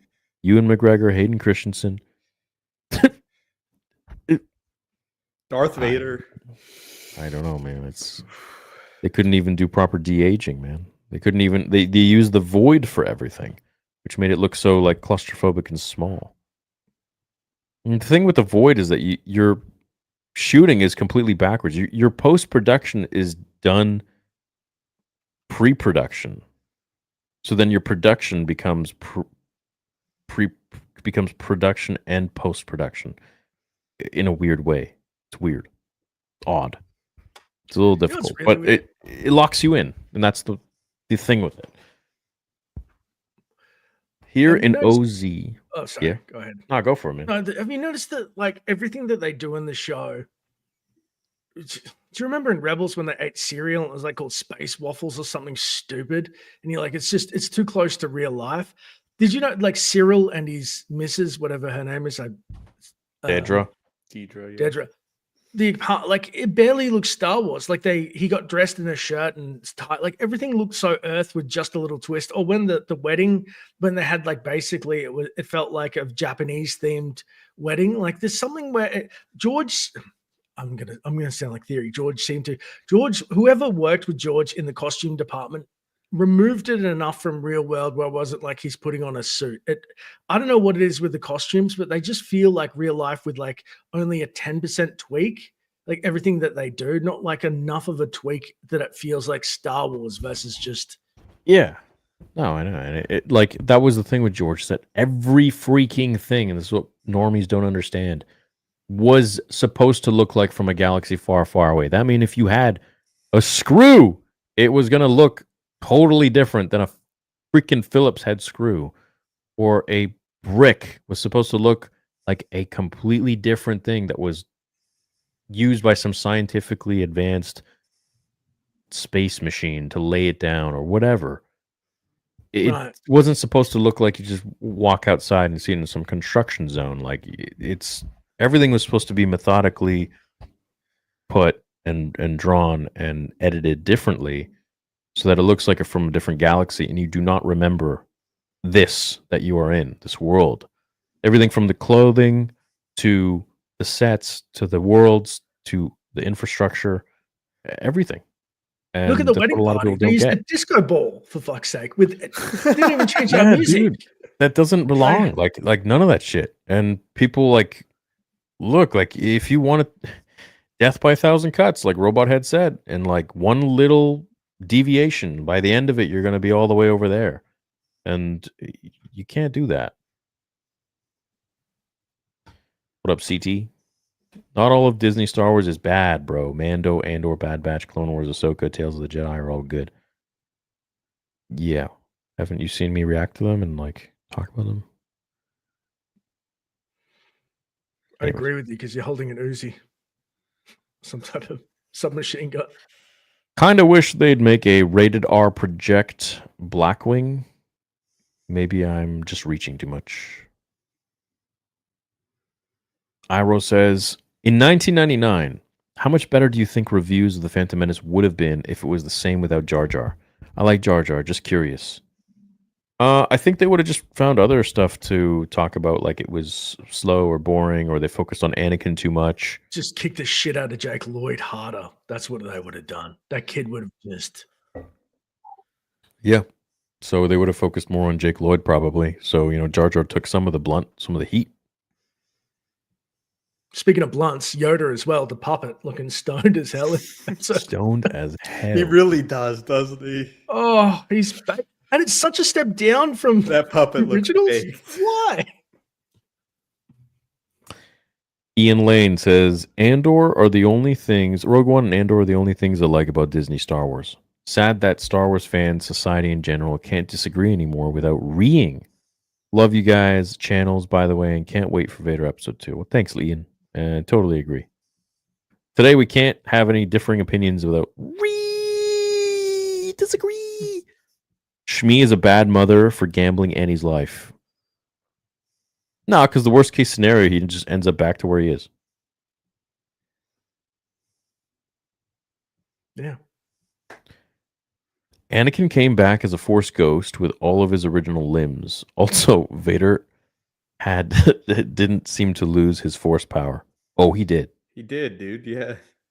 Yeah, It's George like- Lucas has explained this many times. So, at Anakin's might, at his potential, he was supposed to be twice as strong as the Emperor, 200% plus the Emperor's full power. But after becoming the machine of Vader, he was 80% as powerful as the Emperor. And that 20% goes a long way. And that's why he could never kill the Emperor. But he's still a Chad because 80% the Emperor is just... Imagine getting all that, like, just destroyed by you, and you're still 80% as strong as the, like, the guy. it's not like 30%, Yeah, it's like fucking 80%. right there. Probably could have pushed the limit even more if he was, like, super angry or something around. Hey, fellas, doing some research, and that was with a suit that was super out of date. If he had locked in, he could have been 100% Palpatine. You don't think so? If he got the right suit and mechanics, maybe. Like Maybe if that was 90. his goal, like if he was able to move past Padme's death and all he wanted was power. Well, he did want power because he wanted to bring her back from the dead, but yeah, I don't know. Hey, fellas, doing some research, says John Hand Entertainment. Do you think the vast majority of Star Wars fans are unhappy with the state of the franchise? If so, why is Disney Lucasfilm ignoring us? But that's just what they do. Yes, 100%. I see the comments. Someone was having a debate about Andor or something, and then other people, the most liked comment was, "You actually still care about Star Wars?" It's apathy, and apathy is death. That's not hate anymore. It's apathy. We're at a really 100%. bad stage. What up, John? By the way, good to see you. My friends used to come over every week and watch the new episode of Mandalorian. And now it's like they haven't watched the first season of Andor. The last thing they watched was season 2 of Mando. Even your cats leave the room.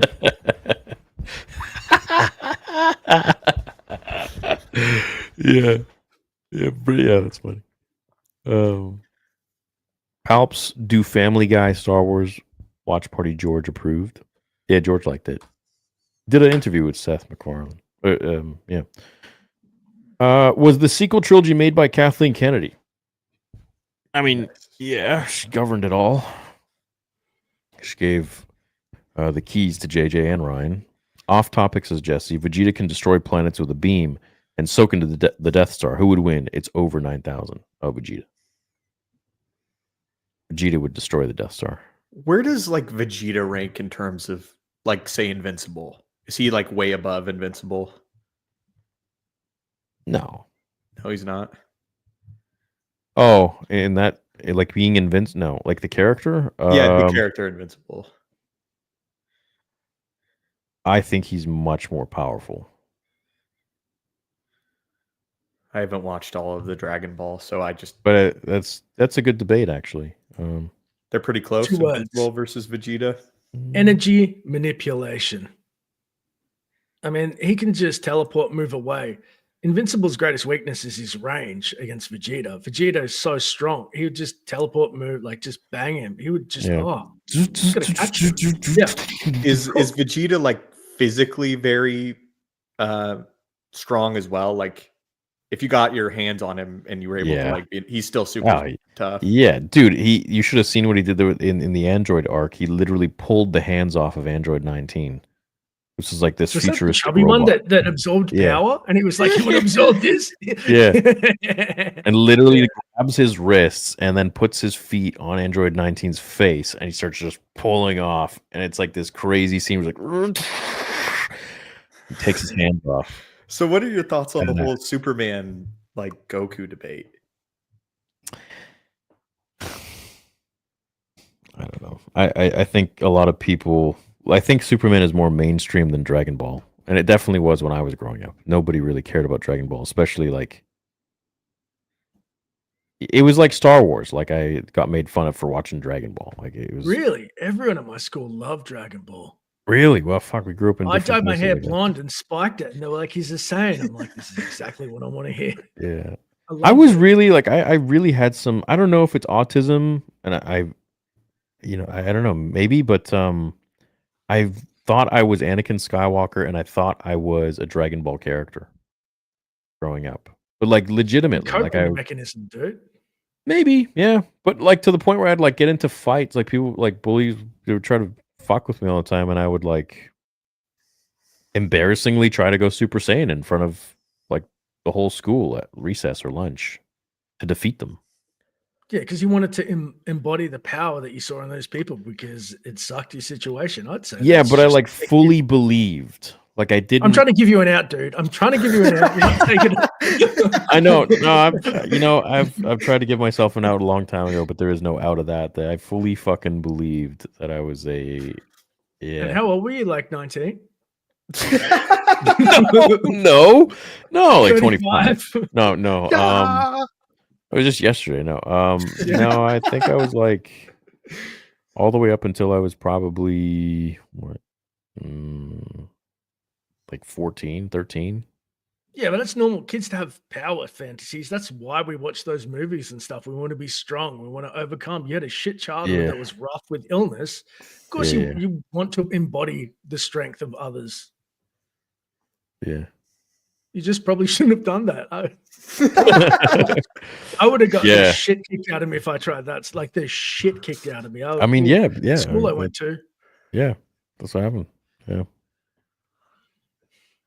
Fuck. Oh well. Try it now, bitch. Yeah, exactly. CTMZ with the big 50 again. Thank you, man. It says the issue with Andor is it's the political side of the universe. And Lucas is the spiritual side of the universe. And I'm sorry, but politics and religion don't mix well in society, especially when you glorify a society. People are pissed off at Disney. Yeah, it's well said. Can I say something that one of my friends from Alabama said to me once? He's a very Christian guy. And I was like, I'm having trouble with these politics. How invested Americans are compared to Australians. We don't really care if you're left or right. It's kind of, we're more like single issue voters. Like, and we hate our politicians. We're like, they're all dickheads, but we vote on issues more. And he said to me, with the lack of belief, religion, the next best thing that people go to when they don't have God to look to is politics. And so they hold that up in the same vein. And that's why they become fanatics.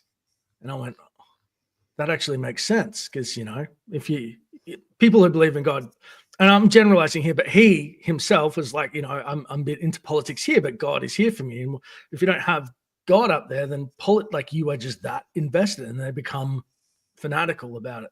And so thought, that's one point of view. That's pretty insightful. Yeah. Well, look how they act. And you go, this is a fanatic. This is zealotry. Yeah. Any sort of fanaticism, I don't think is good. Fanaticism. No. James says, "Hey boys, love you guys, especially that beautiful stash dash. Can't wait to see Revenge of the Sith in theaters for the first time tomorrow with my pops." Oh, dude, that's great. I was 4 years old when it was released. Can't wait to see a good Star Wars movie in theaters. You know what? A lot of people are going to start to see the major difference between real Star Wars and what's going on today. Seeing it in theaters is a different experience. When that when the crawl goes and then it's like doom doom doom doom doom doom, and then dun, dun, dun, dun, dun, dun. It's a different experience. Sounded like the race side. Have you seen her do those shorts? She does the pod race just watching it herself with her mouth. No. It's pretty amazing. She's pretty good. Come on, What up, that's fandom James? that I can get behind. Did I read this? I did read this. Yeah. Hollow King says, "Hey Theory, love your channel. Been watching for years. Thanks, bro. Tomorrow is my birthday. Happy birthday. And I'm going to see Revenge of the Sith with the family in theaters. It's going to be lots of fun. Good birthday. That's an exciting day. That's a good birthday. Very happy birthday, man. Chat, if we can get some balloons or gift emojis. Theory, have you read any Marvel comics? If so, who are your favorites?" I can't remember any of the names of the ones I've read. There were lots that I read as a kid, just spending time in the comic shop, but none really in particular that come to mind. Did you read actually. any DC? Because I always thought the DC Yeah. comic one was better than Marvel. No, you know, I'd always spend time in the comic shop, and I'd like go home with a comic, you know, when my mom would pick me up. But for whatever reason, I can't remember the titles. I would just read them, but I can't even really remember the stories. It's yeah, maybe like a memory issue, or I don't know. We didn't retain it, but no, can't really remember. My favorites: Spider-Man, Wolverine. I really liked Cyclops as a kid. Batman would be my favorite DC character. Batman or Superman. Generic, but yeah.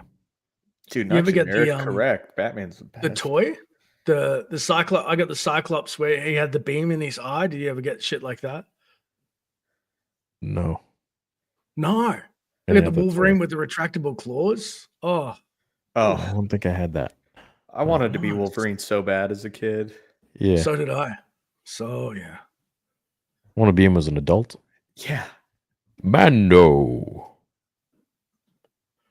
Everyone hates you, Mando. Ah, Mando!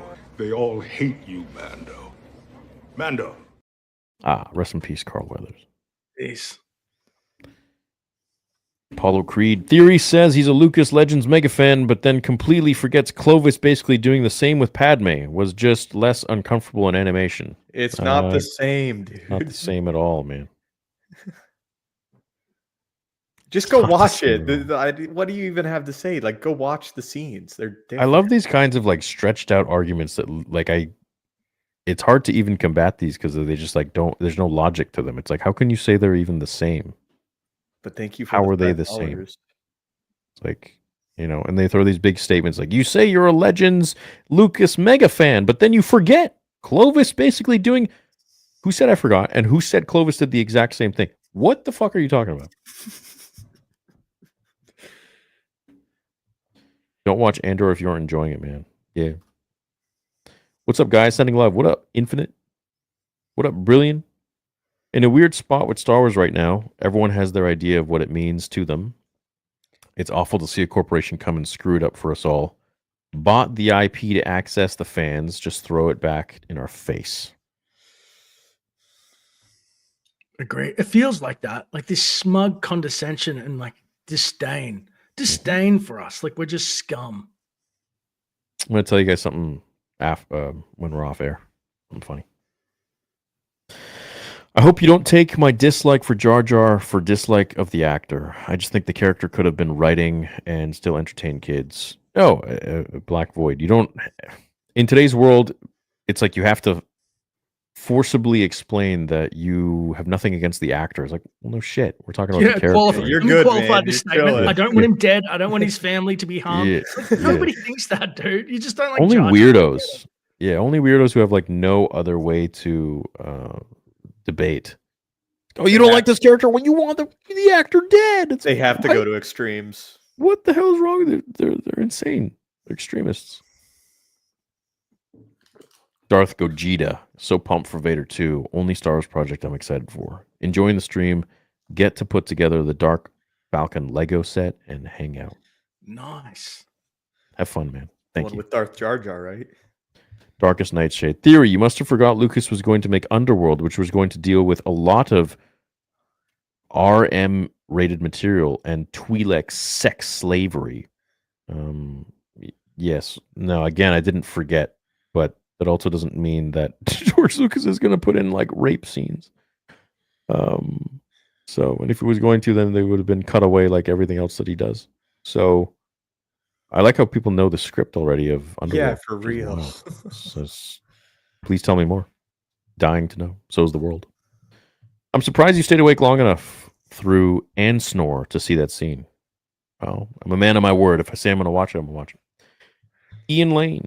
If they're trying to draw modern equivalents with the scene, it missed the mark. Shutting down illegal immigration means far less human trafficking. There was a lot of political jargon thrown in there. Haven't seen the episode, says Kanoya Suwan. So I ask, is it as bad as Trilla being tortured in Fallen Order? Didn't realize my membership went off. I had the Chiss icon before. Damn, that sucks. I appreciate it, man. To me, it was much more jarring than that. You know, being tortured and like Han Solo or whatever is different than, you know, sexual assault, I think. Machete Order, what up, dude? Member for 49 months. Thank you, man. You were so freaking loyal. Every time we're live, you're always commenting. It's always nice to see you over the years. Just wanted to say that. I'm with Ryan on the Grape issue, but agree to disagree. What really took me out was the everyday dance music at the wedding.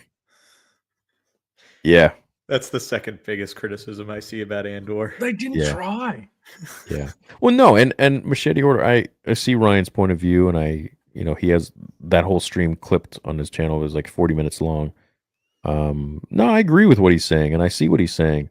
But I also, he also sees the way I'm looking at it too. And so we both see where we're coming from, and I don't think either of us like agree or disagree, but we're able to respect each other's points of views of things, which was great. It was amicable. What up, Chew Dog? Exeter. I just saw Revenge of the Sith in the theaters for the 20th anniversary. It was my first time seeing it on the big screen. Are you going to see it?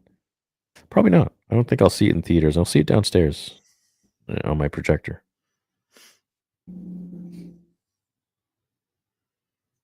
The Grape scene had more action than Luke had in all of the sequels. Ain't it grand? I bet that Ryan Gosling Starfighter film will be the bait too. He'll be talked down by the Shaniqua Squadron. I bet money.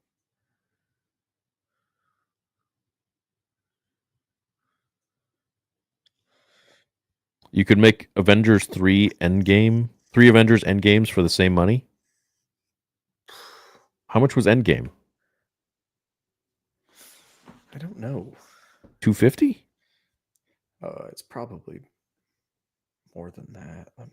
Yeah, you'd think it'd cost more. That's insane. I think Endgame was like 500. 356 million.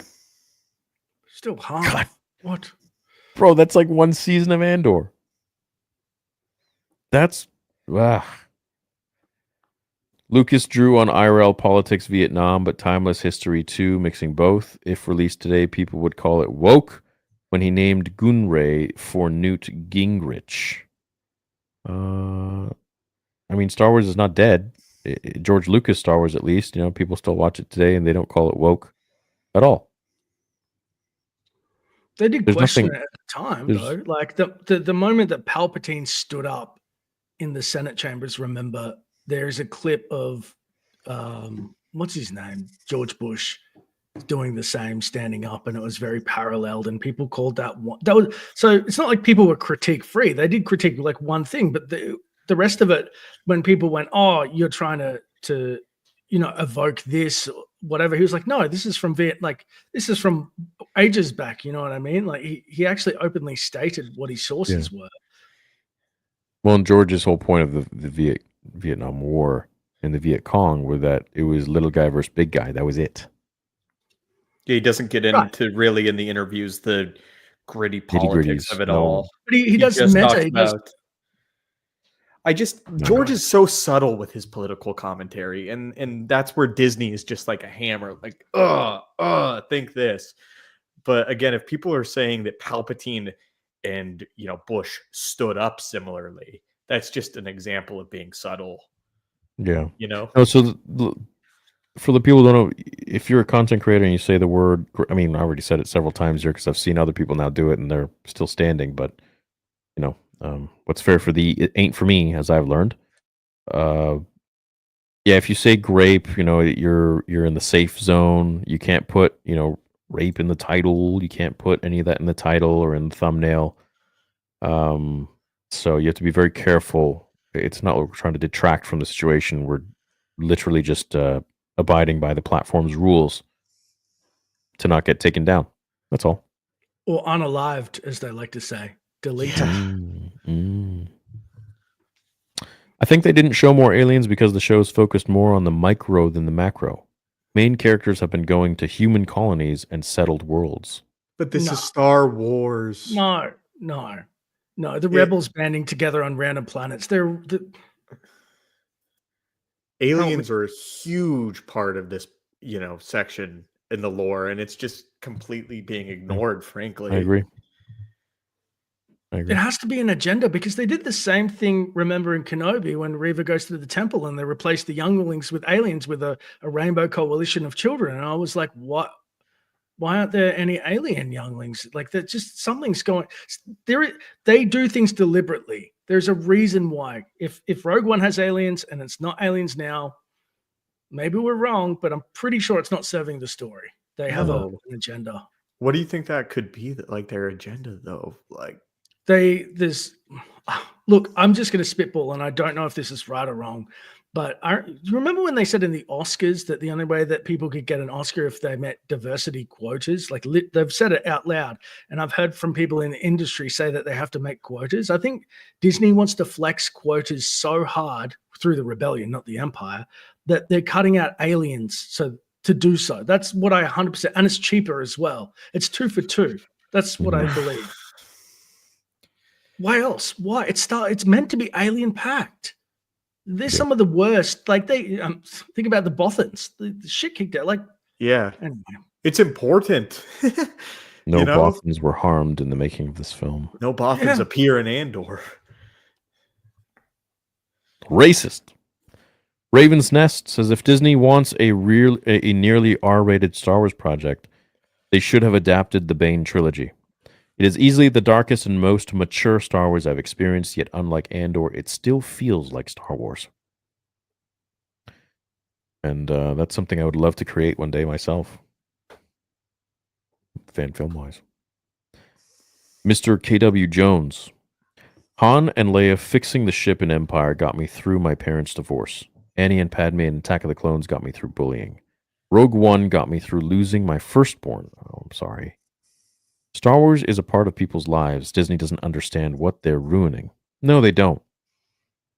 Really don't. Like, this is so much more than just what these weekend fans think that come in for Grogu being cute or whatever, or diversity in the Acolyte and thinking that they now run the show. It's what do you, like, where do you get the nut-sacks? I don't know. It's to weird. Ruin it. To ruin it. Now that the character comics for you guys are complete, I now come to you guys for ideas. Is there anything you've always wanted to see come to life via art? Not particularly. Sure, I'll think of it, but not on the spot. I want to see your best Valkorian, man, because I think his design is so cool. Sure. His like white armor with golden accents. I'd love to see you try Valkorian. Your Malgus was great. Let me stop you there, Stoops. What's up? Alex Assassin, we appreciate it. I'll go into Instagram after this and I will share with the boys that before you make any commission things, Alex doesn't, he told me, and we really appreciate it. I loved your Plagueis you did for me. Alex doesn't actually paint these himself. He commissioned. So I don't want him to spend money for us to get pictures. Someone else. Yeah, I didn't know that. So I'm just Oh, what? Yeah, Yeah, dude. yeah. I didn't know want you that to either. spend money I didn't for know us. that. Oh, Yeah. dude, thank you. You didn't need to do that. I thought you were Yeah. just making them. Me too. Thank you, Alex. You don't have to do that, but I appreciate it. I'll definitely share after this, though, your picture for Theory. Appreciate it again. Ugh. It's too kind of you, man. Thank you. Thanks for the clarification. Of course, thanks for the question. What would happen if Vader was able to repair his lungs? I remember in a video from someone that during Vader's free time, he would try and repair his lungs. I mean, the Force would sustain his breathing if he wasn't breathing. But other than repairing his lungs, I mean, he tried to do everything he could with the limitations of his suit and the technology that he had. But also, if he did try and repair himself, Palpatine wasn't really happy about that. Is it in the Rise of the Dark Lord where it like mentions he's able to heal his lungs, but the moment of elation draws the dark side away and he feels the pain again? Does that sound familiar to either of you? Yeah, he like uses the pain of the suit and his body Right.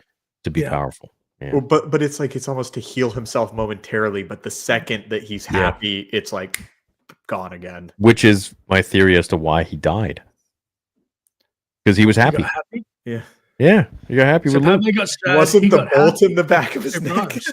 Yeah, it rhymes, dude. There you go. Yeah, that's Hey, nice. see, chat.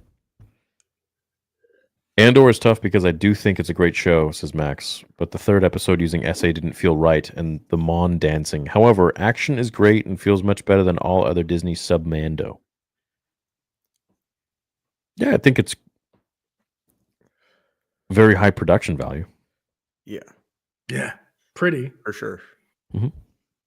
Majin Vegeta's peak, the best character development from the whole series. Yep, that's why I got him tattooed on my arm forever.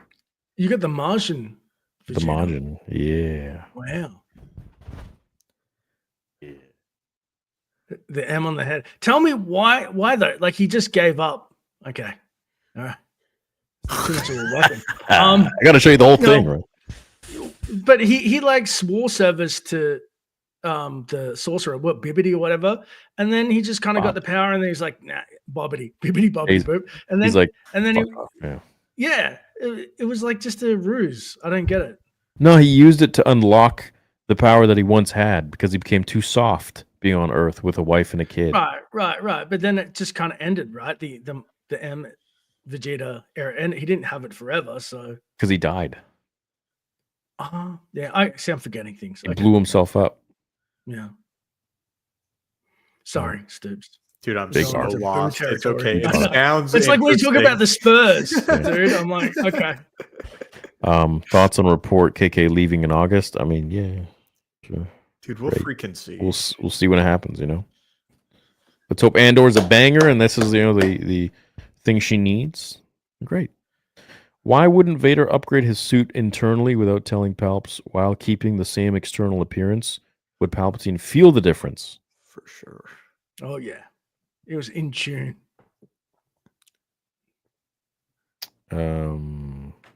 He would definitely feel everything. There's something you're not telling me, my apprentice. Cody when he Hightower. Who fakely call him my friend, and I'm like, knowing that he's his little puppy. Yeah, he's a little bitch. It's like the worst thing Yeah. you could call him. I know. Have fun, Caleb. Who else is seeing Revenge of the Sith this weekend? Theory, you like Dragon Ball Z Bruce Faulkner music? I do, or the original Japanese. Both are cool. Both are special. I'm a big fan of Bruce Faulkner's music. I think it goes really well with Dragon Ball. Really want to be excited about Maul. Do you think that we can have some hopes of it being back the old ways, especially with Sam involved? I love the idea, just don't want to get my hopes up. Thoughts? I think it'll be much better than any other Star Wars production thus far, but we'll see how it goes. Tony Nator, T1000. Grape in Star Wars, this direction is truly unsettling. Do you think Star Wars, in terms of live action, will be like George Lucas Star Wars again? No. I don't think it'll ever be like George again. I think it may come close, may have some cool ideas, and but I don't think it'll ever be like George Star Wars. Ever. Darkest Night said, could I get reasons Clovis assault Padme was different? I did watch the clip. You should too right now. Only difference is Anakin fought back instead of Padme. Yes, because it was quite different indeed. And if you can't see that, then I mean, there was no bloodshed. There was no like Padme screaming for her life. There was no Padme getting thrown to a wall. There was no Padme being like roughed up from behind. There was no hitting Clovis in the head with a pipe. There was no him towering over her while she was somewhat unconscious, ready to do stuff. I don't know. Should I keep going? She doesn't say that she was attempted graped when it was over. Like, dude, No. they're different. They're so different. Very different. Very different. Very different. Both wrong, but very different. I mean, like, she wanted him to survive. Like, when Why he was do you like, think they're hanging off similar? the thing. Like, what? Well, he's just trying to make an argument saying that, oh, you just don't like Disney Star Wars, and that's the only reason. And he's trying to compare an apples and oranges. It's like completely different scenes, Have you seen the new Heir to the Empire fan film? I'd love to see you react. I have not. What about the fact that one's animation and one is live action? I mean, like, that's just another level too. Sure, but if they were the same scene, then yeah. I could Obviously, totally they're agree. different. I'm just saying that, like, they seem very different. Extremely different. It'd be strange to see the Clone Wars Padme getting the shit kicked out of it, like That would be, yeah. blood everywhere. Like you'd be Yeah, like, like- whoa, whoa, whoa, whoa, whoa, whoa, whoa. You would know it. It's very different, dude. Like, yeah. Even chat's chiming in. Yeah, I see. They keep trying to make Star Wars like other IPs. Why can't they just make Star Wars be Star Wars? Who takes over when KK's gone? I don't know. We'll see, man. I'm glad you guys like the art. I don't have to. I just want to show my appreciation to you guys as well as this universe that George has made. Stoops, the Vader versus Melgus might be the next one up. I would Well, love thank to you, see man. it. We appreciate it. That's very nice. Yeah. Very nice you're supporting artists. Best of luck with Theory Sabers. See what comes from having a true passion for something. Maybe you should try it, Disney. Thanks, Adam. I'm really happy every day I wake up and I get to focus on something I'm in love with. Hey, Theory, what guns do you like shooting at the shooting range? Well, before it got banned, I have my beautiful Tavor 7. I've got a Chris Vector. I've got several handguns. I have a shotgun, pump shotgun. I have a couple sniper rifles, a Ruger Precision, beautiful gun.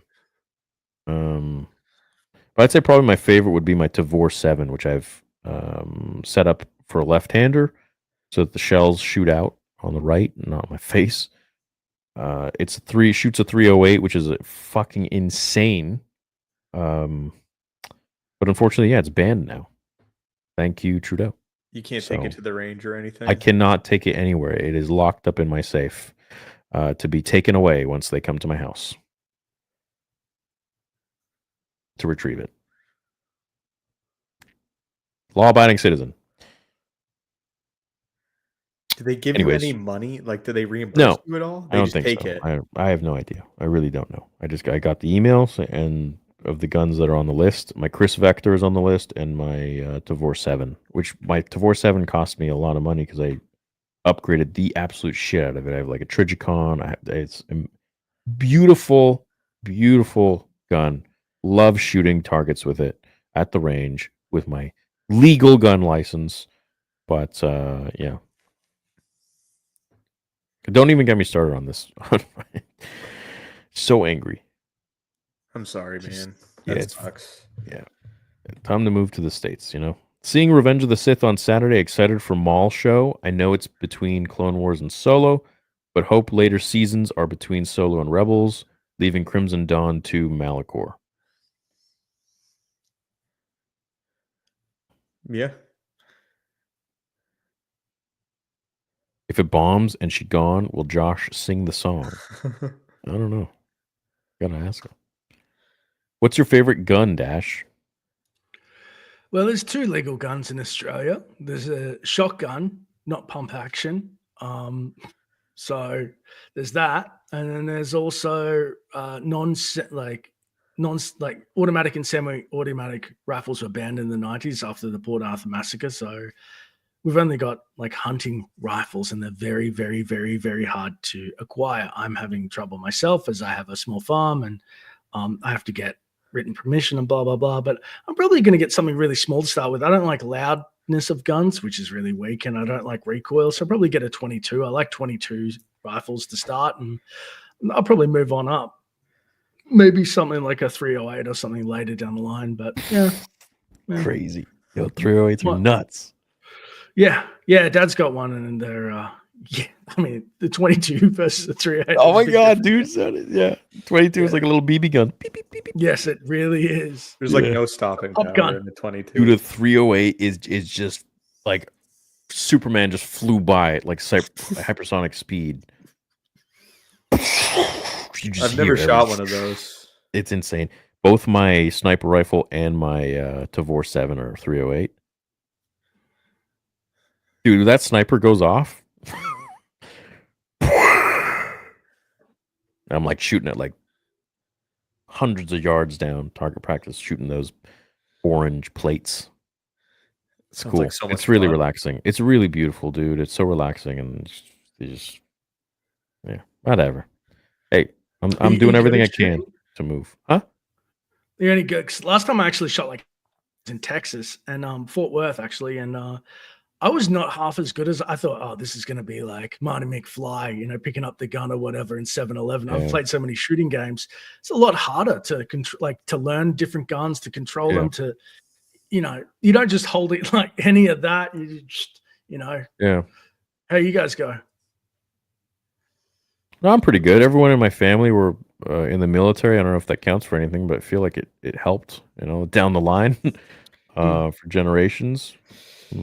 My great grandpa was a sharpshooter. Yeah, on both sides of the family, the military has been a big part of both of our lives. So I like shooting. I think it's target practice is great. It's fun. I'm decent. I used to go to the range with my compound bow, but I haven't in a long time. Rambo over here. Yeah, they're more. I just thought they were more fun, and also like you don't have to have as many restrictions, and you can shoot it more. But yeah, my dad's a chief of police, and my grandma was actually one of the first ever female police officers. So yeah, she's legit. Cool. I am Battlefield. Is it true stormtroopers were bad at shooting? I know they are, but Obi-Wan told Luke about something of stormtroopers shooting in the 4th episode.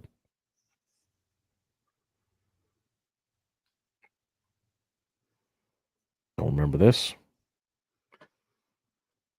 I don't remember. I think didn't he say they're more too precise for Tusken Raiders? A stormtrooper made these blast marks on the side of the sandcrawler. I think they were bad because the E11 was notoriously inaccurate, especially when you were doing multiple blaster shots at bolts at once.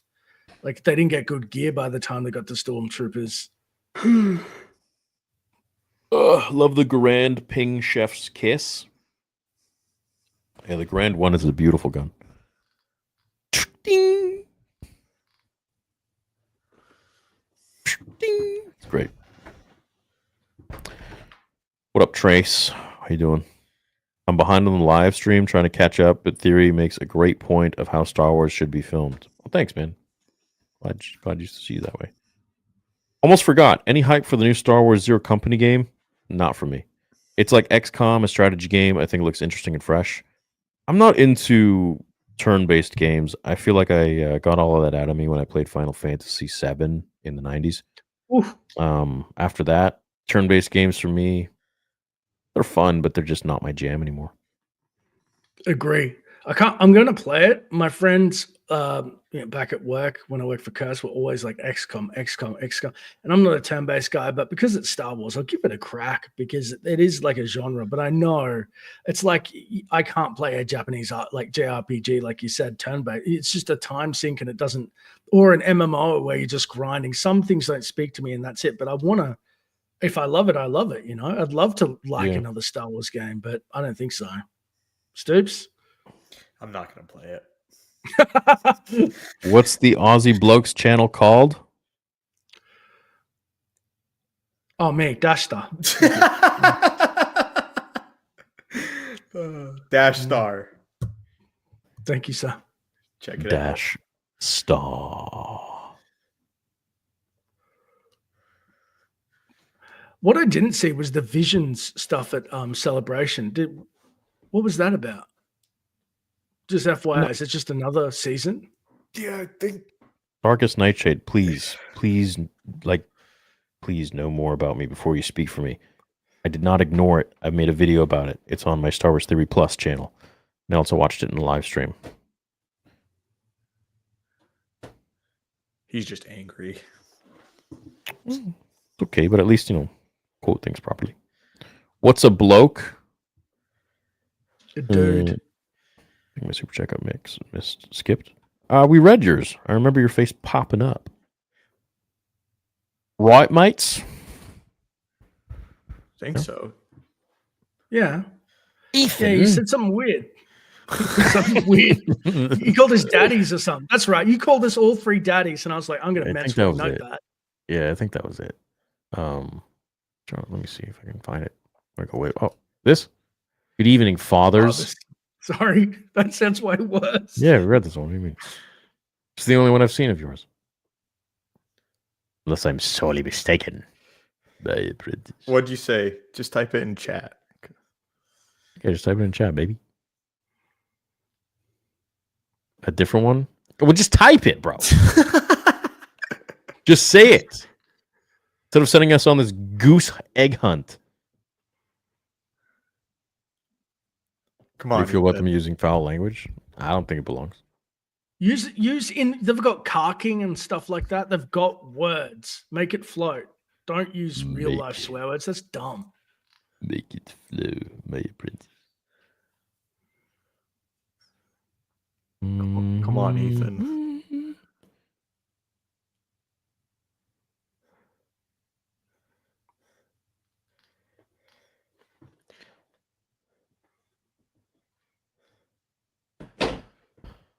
Ha ha ha ha ha ha. Lucas retconned stormtroopers to be bad shots after the first movie. They were originally supposed to be crack shots and were ordered to miss so Vader could track the Falcon to Yavin. Correct. Nice. Yeah. People don't remember that. People don't remember that Vader wants them to escape the Death Star. Say the dialogue that Pals does when he gets off the ship at the start of Return of the Jedi. You remember? Pals? What the fuck is Pals? Oh, Palpatine at the start. The Lambda shuttle. Everything is proceeding as I have foreseen. Dun, dun, dun. We shall double our efforts. Dun, dun, Oh, no, that's Vader. dun. Vader, yeah. Did Palps have any lovers, or was he a lonely bastard? He had concubines. I don't know, man. But George never showed it. He's got that one bald chick. Yeah. Yeah, there was a bit of unseen lore that they wrote about Palpatine's junk. Do you remember? Do you?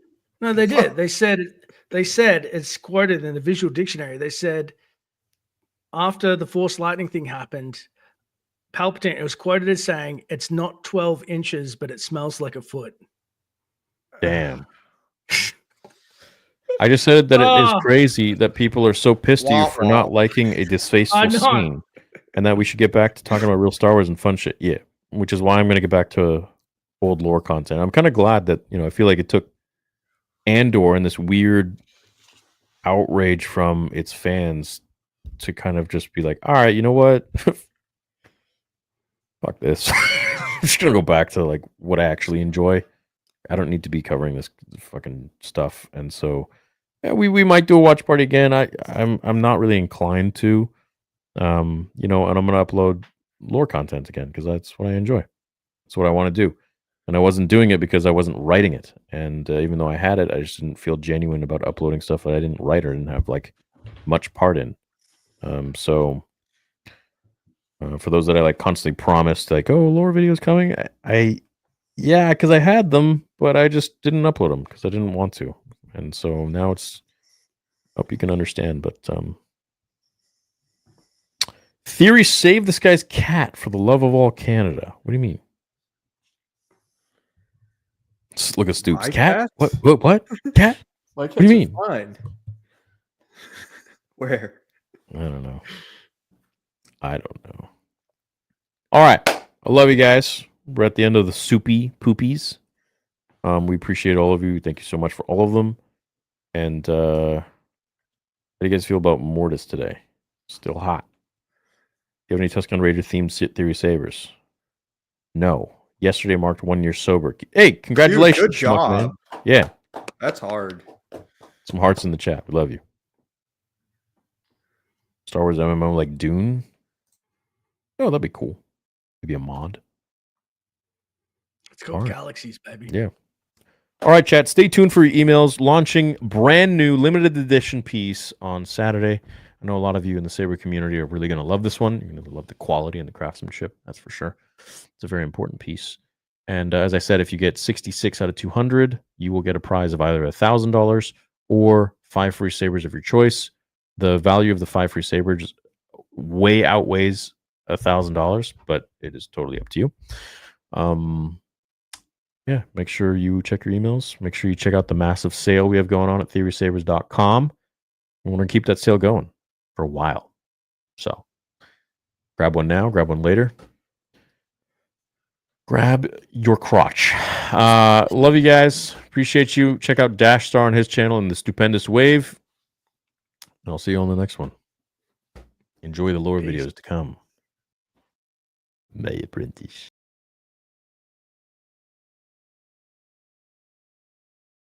And you're sounding like a separatist.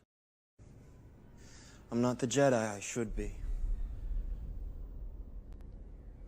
I want more. And I know I shouldn't.